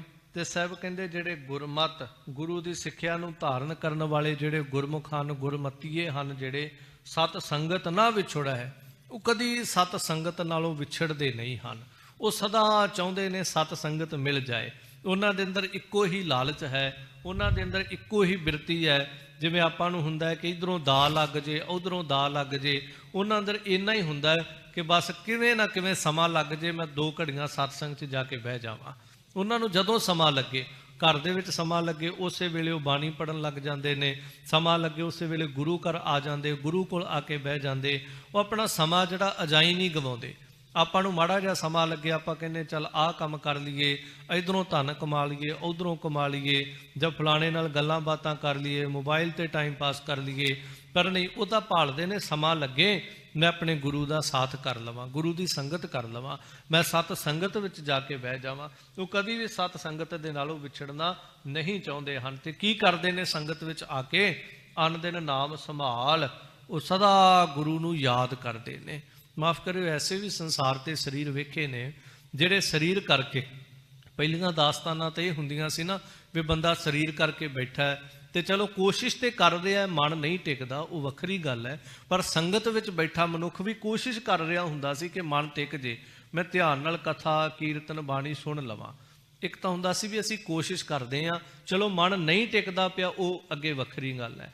ਹੁਣ ਸੁਭਾਅ ਕੀ ਬਣੇ ਪਏ ਨੇ, ਸੰਗਤ ਵਿੱਚ ਬੈਠਿਆਂ ਹੋਇਆਂ ਵੀ ਅਸੀਂ ਮੋਬਾਈਲ ਚਲਾ ਰਹੇ, ਤੇ ਇਹ ਕੋਸ਼ਿਸ਼ ਨਹੀਂ ਹੈ ਕਿ ਮਨ ਟਿਕ ਜੇ, ਇਹ ਕੋਸ਼ਿਸ਼ ਇਹ ਹੈ ਕਿ ਇਹ 1 ਘੰਟਾ ਸਮਾਂ ਜਿਹੜਾ ਕਿਸੇ ਨਾ ਕਿਸੇ ਤਰ੍ਹਾਂ ਲੰਘ ਜਾਵੇ। मैं अपनी बाहरी दुनिया नाल जुड़िया रवां ताकि शरीर हाਜ਼ਰ रवे ते समा जिहड़ा वो गुजर जावे। ਤਾਂ ਸਾਹਿਬ ਪਾਤਸ਼ਾਹ ਜੀ ਇੱਥੇ ਕਹਿੰਦੇ ਨੇ ਸੰਗਤ ਵਿੱਚ ਬਹਿਣ ਦਾ ਨਿਯਮ ਇਹ ਹੈ ਕਿ ਉਹ ਫਿਰ ਗੁਰੂ ਨੂੰ ਯਾਦ ਕਰਦਾ ਹੈ, ਗੁਰੂ ਨੂੰ ਹਿਰਦੇ ਅੰਦਰ ਸੰਭਾਲਣਾ ਕਰਦਾ ਹੈ। ਸਭਨਾ ਕਰਤਾ ਏਕ ਤੂੰ ਨਿਤ ਕਰ ਵੇਖੈ ਵਿਚਾਰ। ਸਾਹਿਬ ਕਹਿੰਦੇ ਜਿਹੜੇ ਐਸੇ ਗੁਰਮੁਖ ਪਿਆਰੇ ਨੇ ਨਾ ਨਾਮ ਜਪਣ ਵਾਲੇ, ਉਹਨਾਂ ਨੂੰ ਇਹ ਨਿਸ਼ਚਾ ਹੋ ਜਾਂਦਾ ਹੈ ਕਿ ਸਭਨਾ ਕਰਤਾ ਏਕ ਤੂੰ, ਇਹ ਸਾਰੀ ਸ੍ਰਿਸ਼ਟੀ ਦਾ ਕਰਤਾ ਤੂੰ ਆਪ ਹੈ। ਗੁਰੂ ਨਾਨਕ ਸਾਹਿਬ ਦਾ ਬਚਨ ਜਦੋਂ ਪੜ੍ਹਦੇ ਹੋ, ਹੁਕਮੀ ਹੋਵਨ ਆਕਾਰ, ਹੁਕਮ ਨਾ ਕਹਿਆ ਜਾਈ, ਕਿ ਆਕਾਰ ਦਾ ਅਰਥ ਬੜਾ ਸਰਲ ਹੈ। ਆਪਾਂ ਜਦੋਂ ਕਹੀਏ ਵੀ ਇਸ ਚੀਜ਼ ਦਾ ਆਕਾਰ ਕਿੰਨਾ ਹੈ, ਕੋਈ ਵੀ ਚੀਜ਼ ਸੰਸਾਰ ਤੇ ਹੱਥ 'ਚ ਫੜੀ ਹੋਵੇ, ਆਪਾਂ ਕਹਿੰਦੇ ਇਹਦੇ ਆਕਾਰ ਕਿੰਨਾ ਹੈ, ਜੋ ਗੁਲਾਈ ਦੇ ਵਿੱਚ ਹੈ, ਚੌੜਾਈ ਦੇ ਵਿੱਚ ਹੈ, ਚੌਰਸ ਹੈ, ਲੰਬੀ ਹੈ, ਇਹ ਸਾਰੇ ਤਰੀਕੇ ਦੇ ਨਾਲ ਆਕਾਰ ਕਿੰਨਾ ਹੈ। ਇਸੇ ਤਰ੍ਹਾਂ ਇਸ ਧਰਤੀ ਦੇ ਉੱਤੇ ਭਾਵੇਂ ਕੀੜੀ ਤੋਂ ਲੈ ਕੇ ਹਾਥੀ ਤੱਕ ਇਹ ਬ੍ਰਹਿਮੰਡ, ਇਹ ਸਾਰਾ ਆਕਾਰ ਹੈ। ਸਾਡੇ ਸਰੀਰਾਂ ਦੇ ਆਕਾਰ ਨੇ, ਪਸ਼ੂਆਂ ਦੇ ਸਰੀਰਾਂ ਦੇ ਆਕਾਰ ਨੇ। ਈਵਨ ਜਿਹੜਾ ਬਹੁਤ ਛੋਟਾ ਜਿਹਾ ਜੀਵ ਜਿਹੜਾ ਨੰਗੀਆਂ ਅੱਖਾਂ ਨਾਲ ਵੀ ਨਹੀਂ ਦਿਸਦਾ, ਉਹ ਮਾਈਕਰੋਸਕੋਪ ਨਾਲ ਦੇਖਣ ਵਾਲਾ ਜੀਵ ਜਿਹੜਾ, ਉਹਦਾ ਵੀ ਆਕਾਰ ਹੈ। ਆਕਾਰ ਤੋਂ ਬਿਨਾਂ ਕੁਛ ਨਹੀਂ ਹੈ। ਤੇ ਗੁਰੂ ਨਾਨਕ ਗੁਰੂ ਪਾਤਸ਼ਾਹ ਕਹਿੰਦੇ ਹੁਕਮੀ ਹੋਵਨ ਆਕਾਰ, ਉਹਦੇ ਹੁਕਮ ਅੰਦਰ ਸਾਰਾ ਕੁਝ ਹੋ ਰਿਹਾ, ਪਰ ਹੁਕਮ ਨਾ ਕਹਿਆ ਜਾਈ, ਉਹਦੇ ਹੁਕਮ ਦੀ ਵਿਆਖਿਆ ਨਹੀਂ ਕੀਤੀ ਜਾ ਸਕਦੀ। ਇਹ ਸੰਸਾਰ ਤੇ ਕੋਈ ਵੀ ਚੀਜ਼ ਜਿਹੜੀ ਹੈ ਉਹ ਕਰਤਾ ਤੋਂ ਬਿਨਾਂ ਨਹੀਂ ਬਣਦੀ। ਕੁਛ ਵੀ ਬਣਿਆ ਤੇ ਆਪਾਂ ਕਹਾਂਗੇ ਇਹ ਚੀਜ਼ ਕਿੰਨੇ ਬਣਾਈ, ਇਹ ਜੀ ਫਲਾਣੀ ਕੰਪਨੀ ਨੇ ਬਣਾਈ ਹੈ। ਆਹ ਘਰ ਕਿੰਨੇ ਬਣਾਇਆ, ਫਲਾਣੇ ਮਿਸਤਰੀ ਨੇ ਬਣਾਇਆ। ਆਹ ਚੀਜ਼ ਕਿੰਨੇ ਬਣਾਈ ਹੈ, ਮੈਂ ਫਲਾਣੇ ਤੋਂ ਬਣਵਾਈ ਹੈ। ਆਪਣੇ ਆਪ ਕੋਈ ਵੀ ਚੀਜ਼ ਇੱਥੇ ਪ੍ਰਗਟ ਨਹੀਂ ਹੁੰਦੀ ਪਈ। ਤੇ ਜਿਹੜੀਆਂ ਚੀਜ਼ਾਂ ਹੁਣ ਪਹਾੜ ਨੇ, ਇਹਨਾਂ ਦੇ ਬਾਰੇ ਤੇ ਕਿਹਾ ਨਹੀਂ ਨਾ ਜਾ ਸਕਦਾ ਵੀ ਇਹ ਕਿੰਨੇ ਬਣਾਇਆ, ਕਿਹੜਾ ਮਿਸਤਰੀ ਸੀ, ਪਰ ਇੱਕ ਥਾਂ ਤੇ ਗੱਲ ਮੁੱਕੇਗੀ, ਇਹਨਾਂ ਨੂੰ ਅਕਾਲ ਪੁਰਖ ਪਰਮੇਸ਼ਰ ਨੇ ਬਣਾਇਆ। ਇਹ ਸਮੁੰਦਰ, ਇਹ ਨਦੀਆਂ, ਦਰਿਆ ਕਿੰਨੇ ਬਣਾਏ, ਪਰਮੇਸ਼ਰ ਨੇ ਬਣਾਏ। ਇਹਦਾ ਮਤਲਬ ਕਰਤੇ ਤੋਂ ਬਿਨਾਂ ਕੁਛ ਨਹੀਂ ਹੈ। ਪਰ ਦੂਜੇ ਪਾਸੇ ਬਾਣੀ ਦਾ ਇਹ ਵੀ ਪੱਖ ਹੈ ਕਿ ਉਹਨੇ ਆਪਣੇ ਆਪ ਨੂੰ ਆਪਣੇ ਆਪ ਤੋਂ ਬਣਾਇਆ ਹੈ, ਉਹਨੂੰ ਬਣਾਉਣ ਵਾਲਾ ਕੋਈ ਨਹੀਂ ਸੀਗਾ। ਤਾਂ ਸਾਹਿਬ ਆਸਾ ਕੀ ਵਾਰ ਅੰਦਰ ਜਦੋਂ ਬਚਨ ਕਹਿੰਦੇ ਆਪੀ ਨੈ ਆਪ ਸਾਜਿਓ, ਆਪੀ ਨੈ ਰਚਿਓ ਨਾਓ, ਉਹਨੇ ਆਪਣੇ ਆਪ ਨੂੰ ਆਪ ਹੀ ਸਾਜਿਆ ਹੈ, ਉਹਨੂੰ ਸਾਜਣ ਵਾਲਾ ਕੋਈ ਦੂਜਾ ਨਹੀਂ ਸੀਗਾ। ਤਾਂ ਸਾਹਿਬ ਕਹਿੰਦੇ ਸਭਨਾ ਕਰਤਾ ਏਕ ਤੂੰ, ਉਹ ਉਹਦੇ ਹੁਕਮ ਨੂੰ ਜਾਣ ਲੈਂਦੇ ਨੇ, ਹੁਕਮ ਨੂੰ ਬੁੱਝ ਲੈਂਦੇ ਨੇ। ਉਹਨਾਂ ਨੂੰ ਨਿਸ਼ਚਾ ਹੋ ਆਉਂਦਾ ਹੈ ਕਿ ਸਾਰੀ ਸ੍ਰਿਸ਼ਟੀ ਦੀਆਂ ਖੇਡਾਂ, ਇਹ ਆਕਾਰ ਸਾਰਿਆਂ ਨੂੰ ਕਰਨ ਵਾਲਾ ਤੂੰ, ਨਿਤ ਕਰ ਦੇਖੈ ਵਿਚਾਰ। ਉਹ ਰੋਜ਼ ਫਿਰ ਐਸੇ ਪਰਮੇਸ਼ਰ ਦੇ ਵਿਚਾਰ ਨੂੰ ਕਰਕੇ ਦੇਖਦੇ ਨੇ। ਫਿਰ ਇਹ ਪਰਮੇਸ਼ਰ ਤੂੰ ਇਹ ਸਾਰੀ ਸ੍ਰਿਸ਼ਟੀ ਦੇ ਵਿਚਾਰ ਸਰੂਪਾਂ ਨੂੰ ਰੋਜ਼ ਕਰ ਕਰਕੇ ਦੇਖ ਰਿਹਾ ਹੈ। ਏਕੇ ਗੁਰਮੁਖ ਆਪ ਮਿਲਾਇਆ, ਬਖਸ਼ੇ ਭਗਤ ਭੰਡਾਰ। ਇੱਕ ਨਾ ਗੁਰਮੁਖਾਂ ਨੂੰ ਤੂੰ ਭਗਤੀ ਦੇ ਭੰਡਾਰੇ ਬਖਸ਼ ਕੇ ਆਪਣੇ ਆਪ, ਆਪਣੇ ਸਵੈ ਸਰੂਪ ਦੇ ਅੰਦਰ ਮਿਲਾ ਲਿਆ ਹੈ। ਭਗਤੀ ਦੇ ਭੰਡਾਰੇ ਦੇ ਦਿੱਤੇ ਉਹਨਾਂ ਨੂੰ। ਇੰਝ ਕਹਿ ਲਓ, ਕਈ ਵਾਰ ਕੋਈ ਇੱਕ ਕਿਨਕੇ ਵਾਸਤੇ ਤਰਸਦਾ ਹੈ, ਕੋਈ ਇੰਨਾ ਹੀ ਤਰਸਦਾ ਹੈ ਕਿ ਸਵੇਰੇ ਉੱਠ ਕੇ ਮੇਰੇ ਤੋਂ ਕੋਈ 5 ਪਾਠ ਮੂਲ ਮੰਤਰ ਦੇ ਹੋ ਜਾਣ, ਗੁਰ ਮੰਤਰ ਦੇ ਹੋ ਜਾਣ। ਕੋਈ ਇਸ ਵਾਸਤੇ ਤਰਸਦਾ ਫਿਰਦਾ ਸਵੇਰੇ ਉੱਠ ਕੇ ਘੱਟੋ ਘੱਟ ਜਪਜੀ ਸਾਹਿਬ ਦਾ ਤਾਂ ਇੱਕ ਪਾਠ ਕਰ ਸਕੀਏ, ਪਰ ਨਹੀਂ ਦਾਤ ਪ੍ਰਾਪਤ ਹੋ ਰਹੀ। ਤੇ ਕਈਆਂ ਨੂੰ ਬੰਦਗੀ ਦਾ ਇੰਨਾ ਕੁ ਭੰਡਾਰਾ ਦੇ ਦਿੰਦਾ ਹੈ ਕਿ ਉਹਨਾਂ ਤੇ ਫਿਰ ਇੰਨੀ ਬਖਸ਼ਿਸ਼ ਕਰ ਦਿੰਦਾ, ਸਾਸ ਸਾਸ ਸਿਮਰਹੁ ਗੋਬਿੰਦ, ਮਨ ਅੰਤਰ ਕੀ ਉਤਰੈ ਚਿੰਦ। ਉਹ ਸਵਾਸ ਸਵਾਸ ਕਰਕੇ ਜਪਦੇ ਫਿਰਦੇ ਨੇ, ਉੱਠਦਿਆਂ ਬਹਿੰਦਿਆਂ ਸੌਂਦਿਆਂ ਜਾਗਦਿਆਂ ਉਹਨੂੰ ਧਿਆਉਂਦੇ ਨੇ, ਉਹ ਸਾਸ ਗਰਾਸ ਕਰਕੇ ਉਹਨੂੰ ਜਪਦੇ ਨੇ। ਇਹ ਭੰਡਾਰੇ ਉਹਨਾਂ ਨੂੰ ਬਖਸ਼ਦਾ ਹੈ। ਪਰ ਸਾਹਿਬ ਦੀ ਇਹ ਬਾਣੀ 'ਚ ਜਦੋਂ ਅਸੀਂ ਦੇਖੀਏ ਭੰਡਾਰੇ ਕਿਹਨਾਂ ਨੂੰ ਬਖਸ਼ਦਾ ਹੈ, ਤਾਂ ਸੱਚ ਇਹੀ ਹੈ ਜਿਹੜੇ ਉਹਦੇ ਦਰ ਦੇ ਉੱਤੇ ਆ ਕਰਕੇ ਝੋਲੀ ਅੱਡਦੇ ਨੇ। ਮੈਂ ਕਈ ਦਫਾ ਬੇਨਤੀ ਕਰਦਾ ਕਿ ਦੇਖੋ, ਬਿਨਾਂ ਮੰਗੇ ਤੋਂ ਕਦੀ ਕੋਈ ਕੁਛ ਨਹੀਂ ਦਿੰਦਾ। ਇਹ ਸੰਸਾਰ ਦਾ ਵੀ ਇੱਕ ਸੁਭਾਅ ਹੈ। ਤੇ ਕਰਤਾਰ ਬਾਕੀ ਦਾਤਾਂ ਜੋ ਸਾਨੂੰ ਸਾਹ ਮਿਲਦੇ ਨੇ, ਸਾਡੇ ਪ੍ਰਾਲਬਧ ਹੈ, ਇਹ ਅਸੀਂ ਮੰਗੀ ਨਹੀਂ ਹੈ, ਇਹ ਉਹਨੇ ਸਾਨੂੰ ਦਿੱਤੀ ਹੈ। ਕੋਈ ਬੰਦਾ ਨਹੀਂ ਸੰਸਾਰ ਤੇ ਆਉਣ ਲੱਗਾ ਕਹਿ ਕੇ ਆਇਆ ਕਿ ਮੈਨੂੰ ਇੰਨੇ ਸਾਹ ਦੇ ਦੀ, ਮੈਨੂੰ ਇੰਨੇ ਸਾਲਾਂ ਦੀ ਉਮਰ ਦੇ ਦੀ। ਇਹ ਉਹਨੇ ਸਾਰਾ ਕੁਝ ਆਪਣੇ ਆਪ ਦਿੱਤਾ ਹੈ। ਪਰ ਬਾਕੀ ਉਹਦੇ ਘਰ ਦੀਆਂ ਬਖਸ਼ਿਸ਼ਾਂ, ਇਹ ਨਾਮ ਸਿਮਰਨ, ਇਹ ਭਜਨ ਬੰਦਗੀ, ਇਹ ਸਾਨੂੰ ਮੰਗਣੀ ਪੈਂਦੀ ਹੈ ਉਹਦੇ ਦਰ ਤੋਂ। ਤਾਂ ਅਰਦਾਸ 'ਚ ਆਪਾਂ ਇੱਕ ਬਚਨ ਕਹਿੰਦੇ ਹਾਂ, ਦਾਨਾ ਸਿਰ ਦਾਨ ਨਾਮ ਦਾਨ। ਕਿ ਉਹ ਬੜੇ ਦਾਨ ਸੰਸਾਰ ਨੂੰ ਦਿੰਦਾ ਹੈ, ਪਰ ਸਾਰਿਆਂ ਤੋਂ ਵੱਡਾ ਦਾਨ ਕੀ ਹੈ? ਨਾਮ ਦਾਨ। ਉਹ ਨਾਮ ਦਾ ਦਾਨ ਬਖਸ਼ਦਾ ਜਿਸ ਤੇ ਬੜਾ ਟੁੱਟ ਪੈਂਦਾ। ਤਾਂ ਸਾਹਿਬ ਕਹਿੰਦੇ ਬਖਸ਼ੇ ਭਗਤ ਭੰਡਾਰ, ਉਹਨਾਂ ਨੂੰ ਭਗਤੀ ਦੇ ਭੰਡਾਰੇ ਬਖਸ਼ ਦਿੰਦਾ ਹੈ। ਕਿਹਨਾਂ ਨੂੰ? ਇੱਕ ਨਾ ਗੁਰਮੁਖ ਆਪ ਮਿਲਾਇਆ, ਇੱਕ ਗੁਰਮੁਖ ਪਿਆਰਿਆਂ ਨੂੰ ਭਗਤੀ ਦੇ ਭੰਡਾਰੇ ਬਖਸ਼ ਕੇ ਆਪਣੇ ਸਵੈ ਸਰੂਪ ਅੰਦਰ ਮਿਲਾ ਲੈਂਦਾ ਹੈ। ਤੂੰ ਆਪੇ ਸਭ ਕਿਛ ਜਾਣਦਾ, ਕਿਸ ਆਗੈ ਕਰੀ ਪੁਕਾਰ। ਉਹ ਫਿਰ ਇਸ ਅਵਸਥਾ ਤੇ ਪਹੁੰਚਦੇ ਨੇ। ਭਗਤੀ ਦੇ ਭੰਡਾਰੇ ਕਿਹਨਾਂ ਨੂੰ ਮਿਲਦੇ ਨੇ? ਜਿਹੜੇ ਗੁਰੂ ਨੂੰ ਪੂਰਨ ਤੌਰ ਤੇ ਸਮਰਪਣ ਹੋ ਕੇ ਕਹਿੰਦੇ ਨੇ, ਦਾਤਾ ਤੂੰ ਆਪੇ ਸਭ ਕੁਝ ਜਾਣਦਾ, ਤੂੰ ਸਾਡੇ ਦੁੱਖ ਨੂੰ, ਸਾਡੇ ਸੁੱਖ ਨੂੰ, ਸਾਡੇ ਵਰਤਮਾਨ ਨੂੰ, ਸਾਡੇ ਭਵਿੱਖ ਨੂੰ, ਸਾਡੇ ਬੀਤ ਚੁੱਕੇ ਨੂੰ, ਭੂਤਕਾਲ ਨੂੰ, ਸਭ ਨੂੰ ਤੂੰ ਜਾਣਦਾ। ਅਸੀਂ ਵੀ ਇੰਨਾ ਨਹੀਂ ਜਾਣਦੇ ਜਿੰਨਾ ਤੂੰ ਸਾਡੇ ਬਾਰੇ ਵਿੱਚ ਜਾਣਦਾ ਹੈ। ਤਾਂ ਹਜ਼ੂਰ ਪਾਤਸ਼ਾਹ ਕਹਿੰਦੇ ਕਿਸ ਆਗੈ ਕਰੀ ਪੁਕਾਰ। ਉਹ ਫਿਰ ਇਸ ਅਵਸਥਾ ਤੇ ਜਿਉਂਦੇ ਨੇ, ਮਾਲਕਾ ਤੁਧ ਨੂੰ ਛੋੜ ਜਾਈਐ ਪ੍ਰਭ ਕੈ ਧਰ, ਆਨ ਨਾ ਬੀਆ ਤੇਰੀ ਸੰਸਰ। ਕਿ ਤੇਰੇ ਬਰਾਬਰ ਕੋਈ ਦੂਜਾ ਹੈ ਨਹੀਂ, ਤੈਨੂੰ ਛੱਡ ਕੇ ਜਾਈਏ ਤੇ ਜਾਈਏ ਕਿੱਥੇ? ਤੇ ਜਿਹਨੂੰ ਕੋਈ ਦੂਜਾ ਦਿਸਦਾ ਉਹ ਛੱਡਣ ਵਾਸਤੇ ਤਿਆਰ ਹੀ ਬੈਠਾ ਹੁੰਦਾ। ਪਰ ਜਿਹਨੂੰ ਪਤਾ ਹੈ ਕਿ ਤੇਰੇ ਬਰਾਬਰ, ਤੇਰੇ ਜਿੰਨੀ ਸਮਰੱਥਾ ਵਾਲਾ ਕੋਈ ਦੂਜਾ ਨਹੀਂ, ਉਹ ਕਦੀ ਸੁਪਨੇ ਵਿੱਚ, ਖਿਆਲਾਂ ਵਿੱਚ ਵੀ ਨਹੀਂ ਲੈ ਕੇ ਆਏਗਾ ਮੈਂ ਇਸ ਦਰ ਨੂੰ ਛੱਡ ਦੇਵਾਂਗਾ। ਪਰ ਦੂਜਾ ਜਿਹਨੂੰ ਇਸ ਦਰ ਦੀ ਸੂਝੀ ਬਣ ਆਉਂਦੀ ਹੈ, ਜਿਹਨੂੰ ਇਸ ਦਰ ਦੀ ਅਹਿਮੀਅਤ ਪਤਾ ਹੈ, ਉਹ ਕਦੀ ਨਹੀਂ ਛੱਡੇਗਾ। ਤਾਂ ਹਜ਼ੂਰ ਪਾਤਸ਼ਾਹ ਕਹਿੰਦੇ ਉਹ ਫਿਰ ਇਸ ਅਵਸਥਾ ਤੇ ਜਿਉਂਦੇ ਨੇ, ਕਿਸ ਆਗੈ ਕਰੀ ਪੁਕਾਰ, ਕਿ ਤੈਨੂੰ ਛੱਡ ਕੇ ਕਿਹਦੇ ਅੱਗੇ ਅਰਦਾਸ ਕਰੀਏ? ਤੇ ਉਹ ਸਾਰਾ ਕੁਝ ਜਿਹੜਾ ਤੈਨੂੰ ਹੀ ਜਾਣਦੇ ਮੰਨਦੇ ਹਨ। ਹਰ ਹਰ ਨਾਮ ਅੰਮ੍ਰਿਤ ਹੈ, ਨਦਰੀ ਪਾਇਆ ਜਾਏ। ਸਭ ਕਹਿੰਦੇ ਉਹਦਾ ਨਾਮ ਅੰਮ੍ਰਿਤ ਹੈ, ਨਦਰੀ ਕਰਮ ਪ੍ਰਾਪਤ ਹੋਵੇ। ਇਹ ਉਹਦੀ ਨਦਰ ਦੇ ਨਾਲ, ਉਹਦੀ ਮਿਹਰਾਮਤ ਦੇ ਨਾਲ ਸ਼ੁਭ ਕਰਮਾਂ ਨਾਲ ਪ੍ਰਾਪਤ ਹੁੰਦਾ ਹੈ। ਤਾਂ ਸਭ ਕਹਿੰਦੇ ਨਦਰੀ ਪਾਇਆ ਜਾਏ, ਇਹ ਨਾਮ ਉਹਦੀ ਨਦਰ ਨਾਲ ਪ੍ਰਾਪਤ ਹੁੰਦਾ ਹੈ। ਭਾਵ ਇੱਥੇ ਇਹ ਨਾ ਕੋਈ ਢੇਰੀ ਢਾ ਕੇ ਬਹਿ ਜਾਵੇ, ਕਿਉਂਕਿ ਆਪਾਂ ਤੇ ਅੱਗੇ ਹੀ ਬਹਾਨੇ ਭਾਲਦੇ ਹਾਂ। ਜੇ ਨਾ ਬਾਣੀ ਪੜ੍ਹੀ ਜਾਵੇ, ਨਾ ਸਿਮਰਨ ਕੀਤਾ ਜਾਵੇ, ਪਰ ਕਹਿੰਦੇ ਰੱਬ ਕਿਰਪਾ ਕਰੇਗਾ ਤਾਂ ਪੜ੍ਹ ਲਵਾਂਗੇ, ਪ੍ਰਮਾਤਮਾ ਕਿਰਪਾ ਕਰੇਗਾ ਜਪ ਲਵਾਂਗੇ। ਬਾਕੀ ਅਸੀਂ ਕਦੀ ਨਹੀਂ ਕਹਿੰਦੇ, ਰੋਟੀ ਖਾਣ ਲੱਗਿਆਂ ਕਦੀ ਨਹੀਂ ਕਹਿੰਦੇ ਰੱਬ ਕਿਰਪਾ ਕਰੇਗਾ ਤਾਂ ਆਪਾਂ ਰੋਟੀ ਖਾ ਲਵਾਂਗੇ, ਨਹੀਂ ਤੇ ਪਈ ਆ ਸਾਹਮਣੇ ਕੋਈ ਗੱਲ ਨਹੀਂ, ਰੱਬ ਕਿਰਪਾ ਕਰੇਗਾ ਕੰਮ ਕਰ ਲਾਂਗੇ, ਨਹੀਂ ਤੇ ਠੀਕ ਠਾਕ ਹੈ। ਨਹੀਂ, ਸਵੇਰੇ ਕਿਤੇ ਆਫਿਸ ਵਾਸਤੇ ਨਿਕਲਣਾ ਹੋਵੇ, ਕੋਈ ਨਹੀਂ ਉੱਠ ਕੇ ਕਹਿੰਦਾ ਰੱਬ ਕਿਰਪਾ ਕਰੇਗਾ ਤੇ ਮੈਂ ਚਲਾ ਜਾਵਾਂਗਾ, ਨਹੀਂ ਤੇ ਆਪਾਂ ਸੁੱਤੇ ਪਏ ਆ। ਨਹੀਂ, ਉਦੋਂ ਨਹੀਂ ਮਨੁੱਖ ਕਦੀ ਕਹਿੰਦਾ। ਪਰ ਜਦੋਂ ਜਪਣ ਦੀ, ਧਿਆਉਣ ਦੀ ਗੱਲ ਆਏਗੀ, ਬਹਾਨੇਬਾਜ਼ ਮਨ ਕਹੇਗਾ ਮਹਾਰਾਜ ਕਿਰਪਾ ਕਰੇਗਾ, ਨਿਤਨੇਮ ਕਰ ਲਾਂਗੇ, ਮਹਾਰਾਜ ਕਿਰਪਾ ਕਰੇਗਾ ਆ ਕਰ ਲਵਾਂਗੇ। ਤਾਂ ਸਹਿਬ ਪਾਤਸ਼ਾਹ ਕਹਿੰਦੇ ਹਾਂ ਇਹ ਸੱਚ ਹੈ, ਨਦਰੀ ਪਾਇਆ ਜਾਏ, ਉਹਦੀ ਨਦਰ ਦੇ ਨਾਲ ਹੀ, ਉਹਦੀ ਕਿਰਪਾ ਨਾਲ ਹੀ ਪ੍ਰਾਪਤ ਹੋਣਾ ਹੈ। ਪਰ ਤੂੰ ਯਤਨ ਕਰ, ਉਹਦੀ ਕਿਰਪਾ ਲੈ ਕਰਕੇ ਤੂੰ ਯਤਨਸ਼ੀਲ ਹੋ। ਉਸ ਤੋਂ ਅੱਗੇ ਫਿਰ ਉਹਦੇ ਘਰ ਦੀ ਬਖਸ਼ਿਸ਼ ਹੈ। ਇੱਥੇ ਧਿਆਉਂਦਿਆਂ ਉਮਰਾਂ ਵੀ ਲੰਘ ਜਾਂਦੀਆਂ ਨੇ। ਇੱਥੇ ਪਾਉਣ ਵਾਲਾ ਧੰਨੇ ਭਗਤ ਵਰਗਾ ਕੁਝ ਸਮੇਂ 'ਚ ਹੀ ਪਾ ਲੈਂਦਾ। ਇੱਥੇ ਪਾਉਣ ਵਾਲੇ ਜਿਹੜੇ ਨੇ ਇੱਕ ਦਿਨ 'ਚ ਵੀ ਪਾ ਗਏ ਨੇ, ਇੱਕ ਛਿਣ ਵਿੱਚ ਵੀ ਪਾ ਗਏ ਨੇ, ਤੇ ਇੱਥੇ ਲਗਾਉਣ ਵਾਲੇ ਉਮਰਾਂ ਵੀ ਲਗਾ ਗਏ ਨੇ। ਪਰ ਤੂੰ ਮਿਹਨਤ ਕਰ, ਤੂੰ ਮਸ਼ੱਕਤ ਕਰ, ਤੂੰ ਉਹਦੇ ਦਰ ਤੇ ਅਰਦਾਸਾਂ ਕਰ। ਸਾਹਿਬ ਕਹਿੰਦੇ ਉਹਦਾ ਅੰਮ੍ਰਿਤ ਰੂਪੀ ਨਾਮ ਹੈ। ਤੇ ਜਦੋਂ ਤੂੰ ਉਹਦੀ ਨਦਰ ਦੇ ਸਾਹਮਣੇ ਆ ਗਿਆ ਤੇ ਸਾਹਿਬ ਕਹਿੰਦੇ ਨਦਰ ਕਰਨ ਵਾਲਿਆਂ ਤੇ ਪਾ ਜਾਂਦੇ ਹਨ। ਅਨ ਦਿਨ ਹਰ ਹਰ ਉਚਰੈ, ਗੁਰ ਕੈ ਸਹਜ ਸੁਭਾਏ।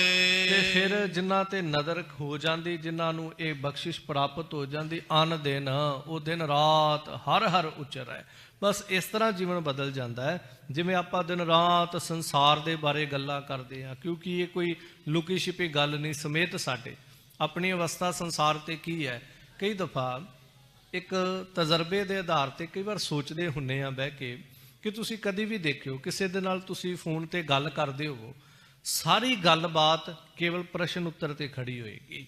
ਜਿੰਨੀ ਵੀ ਗੱਲਬਾਤ ਤੁਸੀਂ ਕਰੋਗੇ ਉਹਨੂੰ ਕਦੀ ਵੀ ਤੁਸੀਂ ਆਪ ਮਹਿਸੂਸ ਕਰਕੇ ਦੇਖਿਓ, ਸਿਰਫ ਪ੍ਰਸ਼ਨ ਦੇ ਉੱਤੇ ਖੜੀ ਹੋਏਗੀ। ਜਾਂ ਉਹ ਪ੍ਰਸ਼ਨ ਕਰੇਗਾ ਫਲਾਣੀ ਗੱਲ ਦਾ ਅਸੀਂ ਉੱਤਰ ਦੇਵਾਂਗੇ, ਜਾਂ ਅਸੀਂ ਕੁਐਸਚਨ ਕਰਾਂਗੇ ਉਹ ਉੱਤਰ ਦੇਵੇਗਾ। ਜਿੰਨਾ ਚਿਰ ਗੱਲ ਕਰੋਗੇ ਕੁਐਸਚਨ ਆਨਸਰ ਦੇ ਉੱਤੇ ਖੜੀ ਰਹੇਗੀ। ਉਸ ਤੋਂ ਬਾਅਦ ਜਿੰਨਾ ਚਿਰ ਗੱਲ ਕਰਾਂਗੇ ਉਹ ਕੇਵਲ ਸੰਸਾਰ ਦੇ ਦੁੱਖ, ਸੰਸਾਰ ਦੀਆਂ ਹਾਲਾਤਾਂ ਤੇ ਸੰਸਾਰ ਦੇ ਮਨੁੱਖਾਂ ਦੀ ਗੱਲ, ਭਾਵ ਕਿ ਪਰਾਈ ਨਿੰਦਾ ਦੀ ਗੱਲ ਕਹਿ ਲਓ, ਚੁਗਲੀ ਦੀ ਗੱਲ ਕਹਿ ਲਓ, ਜਾਂ ਕਿਸੇ ਦੇ ਜੀਵਨ ਦੀ ਗੱਲ ਕਹਿ ਲਓ। ਆਪਣੇ ਜੀਵਨ ਦੀ ਬਹੁਤ ਘੱਟ ਚੱਲੇਗੀ। ਪਰ ਇਸੇ ਲਈ ਸਾਹਿਬ ਕਹਿੰਦੇ ਨੇ ਅਣ ਦਿਨ ਹਰ ਹਰ ਉਚਰੈ, ਤੂੰ ਇਹ ਸਾਰਾ ਕੁਝ ਛੱਡ ਕੇ, ਜਿਵੇਂ ਤੂੰ ਸਾਰਾ ਦਿਨ ਸੰਸਾਰ ਨੂੰ ਉਚਰਦਾ ਨਾ, ਸੰਸਾਰ ਨੂੰ ਯਾਦ ਕਰਦਾ, ਸੰਸਾਰ ਦੀਆਂ ਗੱਲਾਂ ਕਰਦਾ, ਮੈਂ ਤਾਂ ਕਹਿ ਰਿਹਾ ਦੋ ਮਨੁੱਖ ਕਦੀ ਬਹਿ ਕੇ ਗੱਲਾਂ ਕਰਿਓ, ਫਿਰ ਉਹਦਾ ਰਿਜ਼ਲਟ ਕੱਢ ਕੇ ਦੇਖਿਓ ਜਿੰਨਾ ਚਿਰ ਤੁਸੀਂ ਗੱਲਾਂ ਕੀਤੀਆਂ ਕਾਹਦੀਆਂ ਹੋਈਆਂ, ਜਾਂ ਕਿਸੇ ਥਰਡ ਪਰਸਨ ਦੀਆਂ ਹੋਈਆਂ ਨੇ, ਜਾਂ ਫਿਰ ਆਪਣੇ ਦੁੱਖ ਦੀਆਂ ਹੋਈਆਂ ਨੇ। ਆਪਣੇ ਦੁੱਖ ਤੋਂ ਵੀ ਵੱਧ ਕੇ ਜੇ ਦੁੱਖ ਦੀ ਗੱਲ ਵੀ ਕੀਤੀ ਹੋਏਗੀ, ਕਿੰਨੇ ਦਿੱਤਾ, ਕਿਉਂ ਦਿੱਤਾ, ਕਿਹਦੇ ਕਰਕੇ ਦੁੱਖ ਆਇਆ, ਫਲਾਣਾ ਮੈਨੂੰ ਦੁਖੀ ਕਰਦਾ। ਜਦੋਂ ਵੀ ਜ਼ਿੰਦਗੀ 'ਚ ਗੱਲ ਹੋਏਗੀ ਸੰਸਾਰ ਦੀ ਗੱਲ ਹੀ ਚੱਲਦੀ ਹੋਏਗੀ, ਸਾਰਾ ਦਿਨ ਰਾਤ ਇਸੇ ਤਰ੍ਹਾਂ ਸਾਡੀ ਲੰਘ ਜਾਂਦੀ।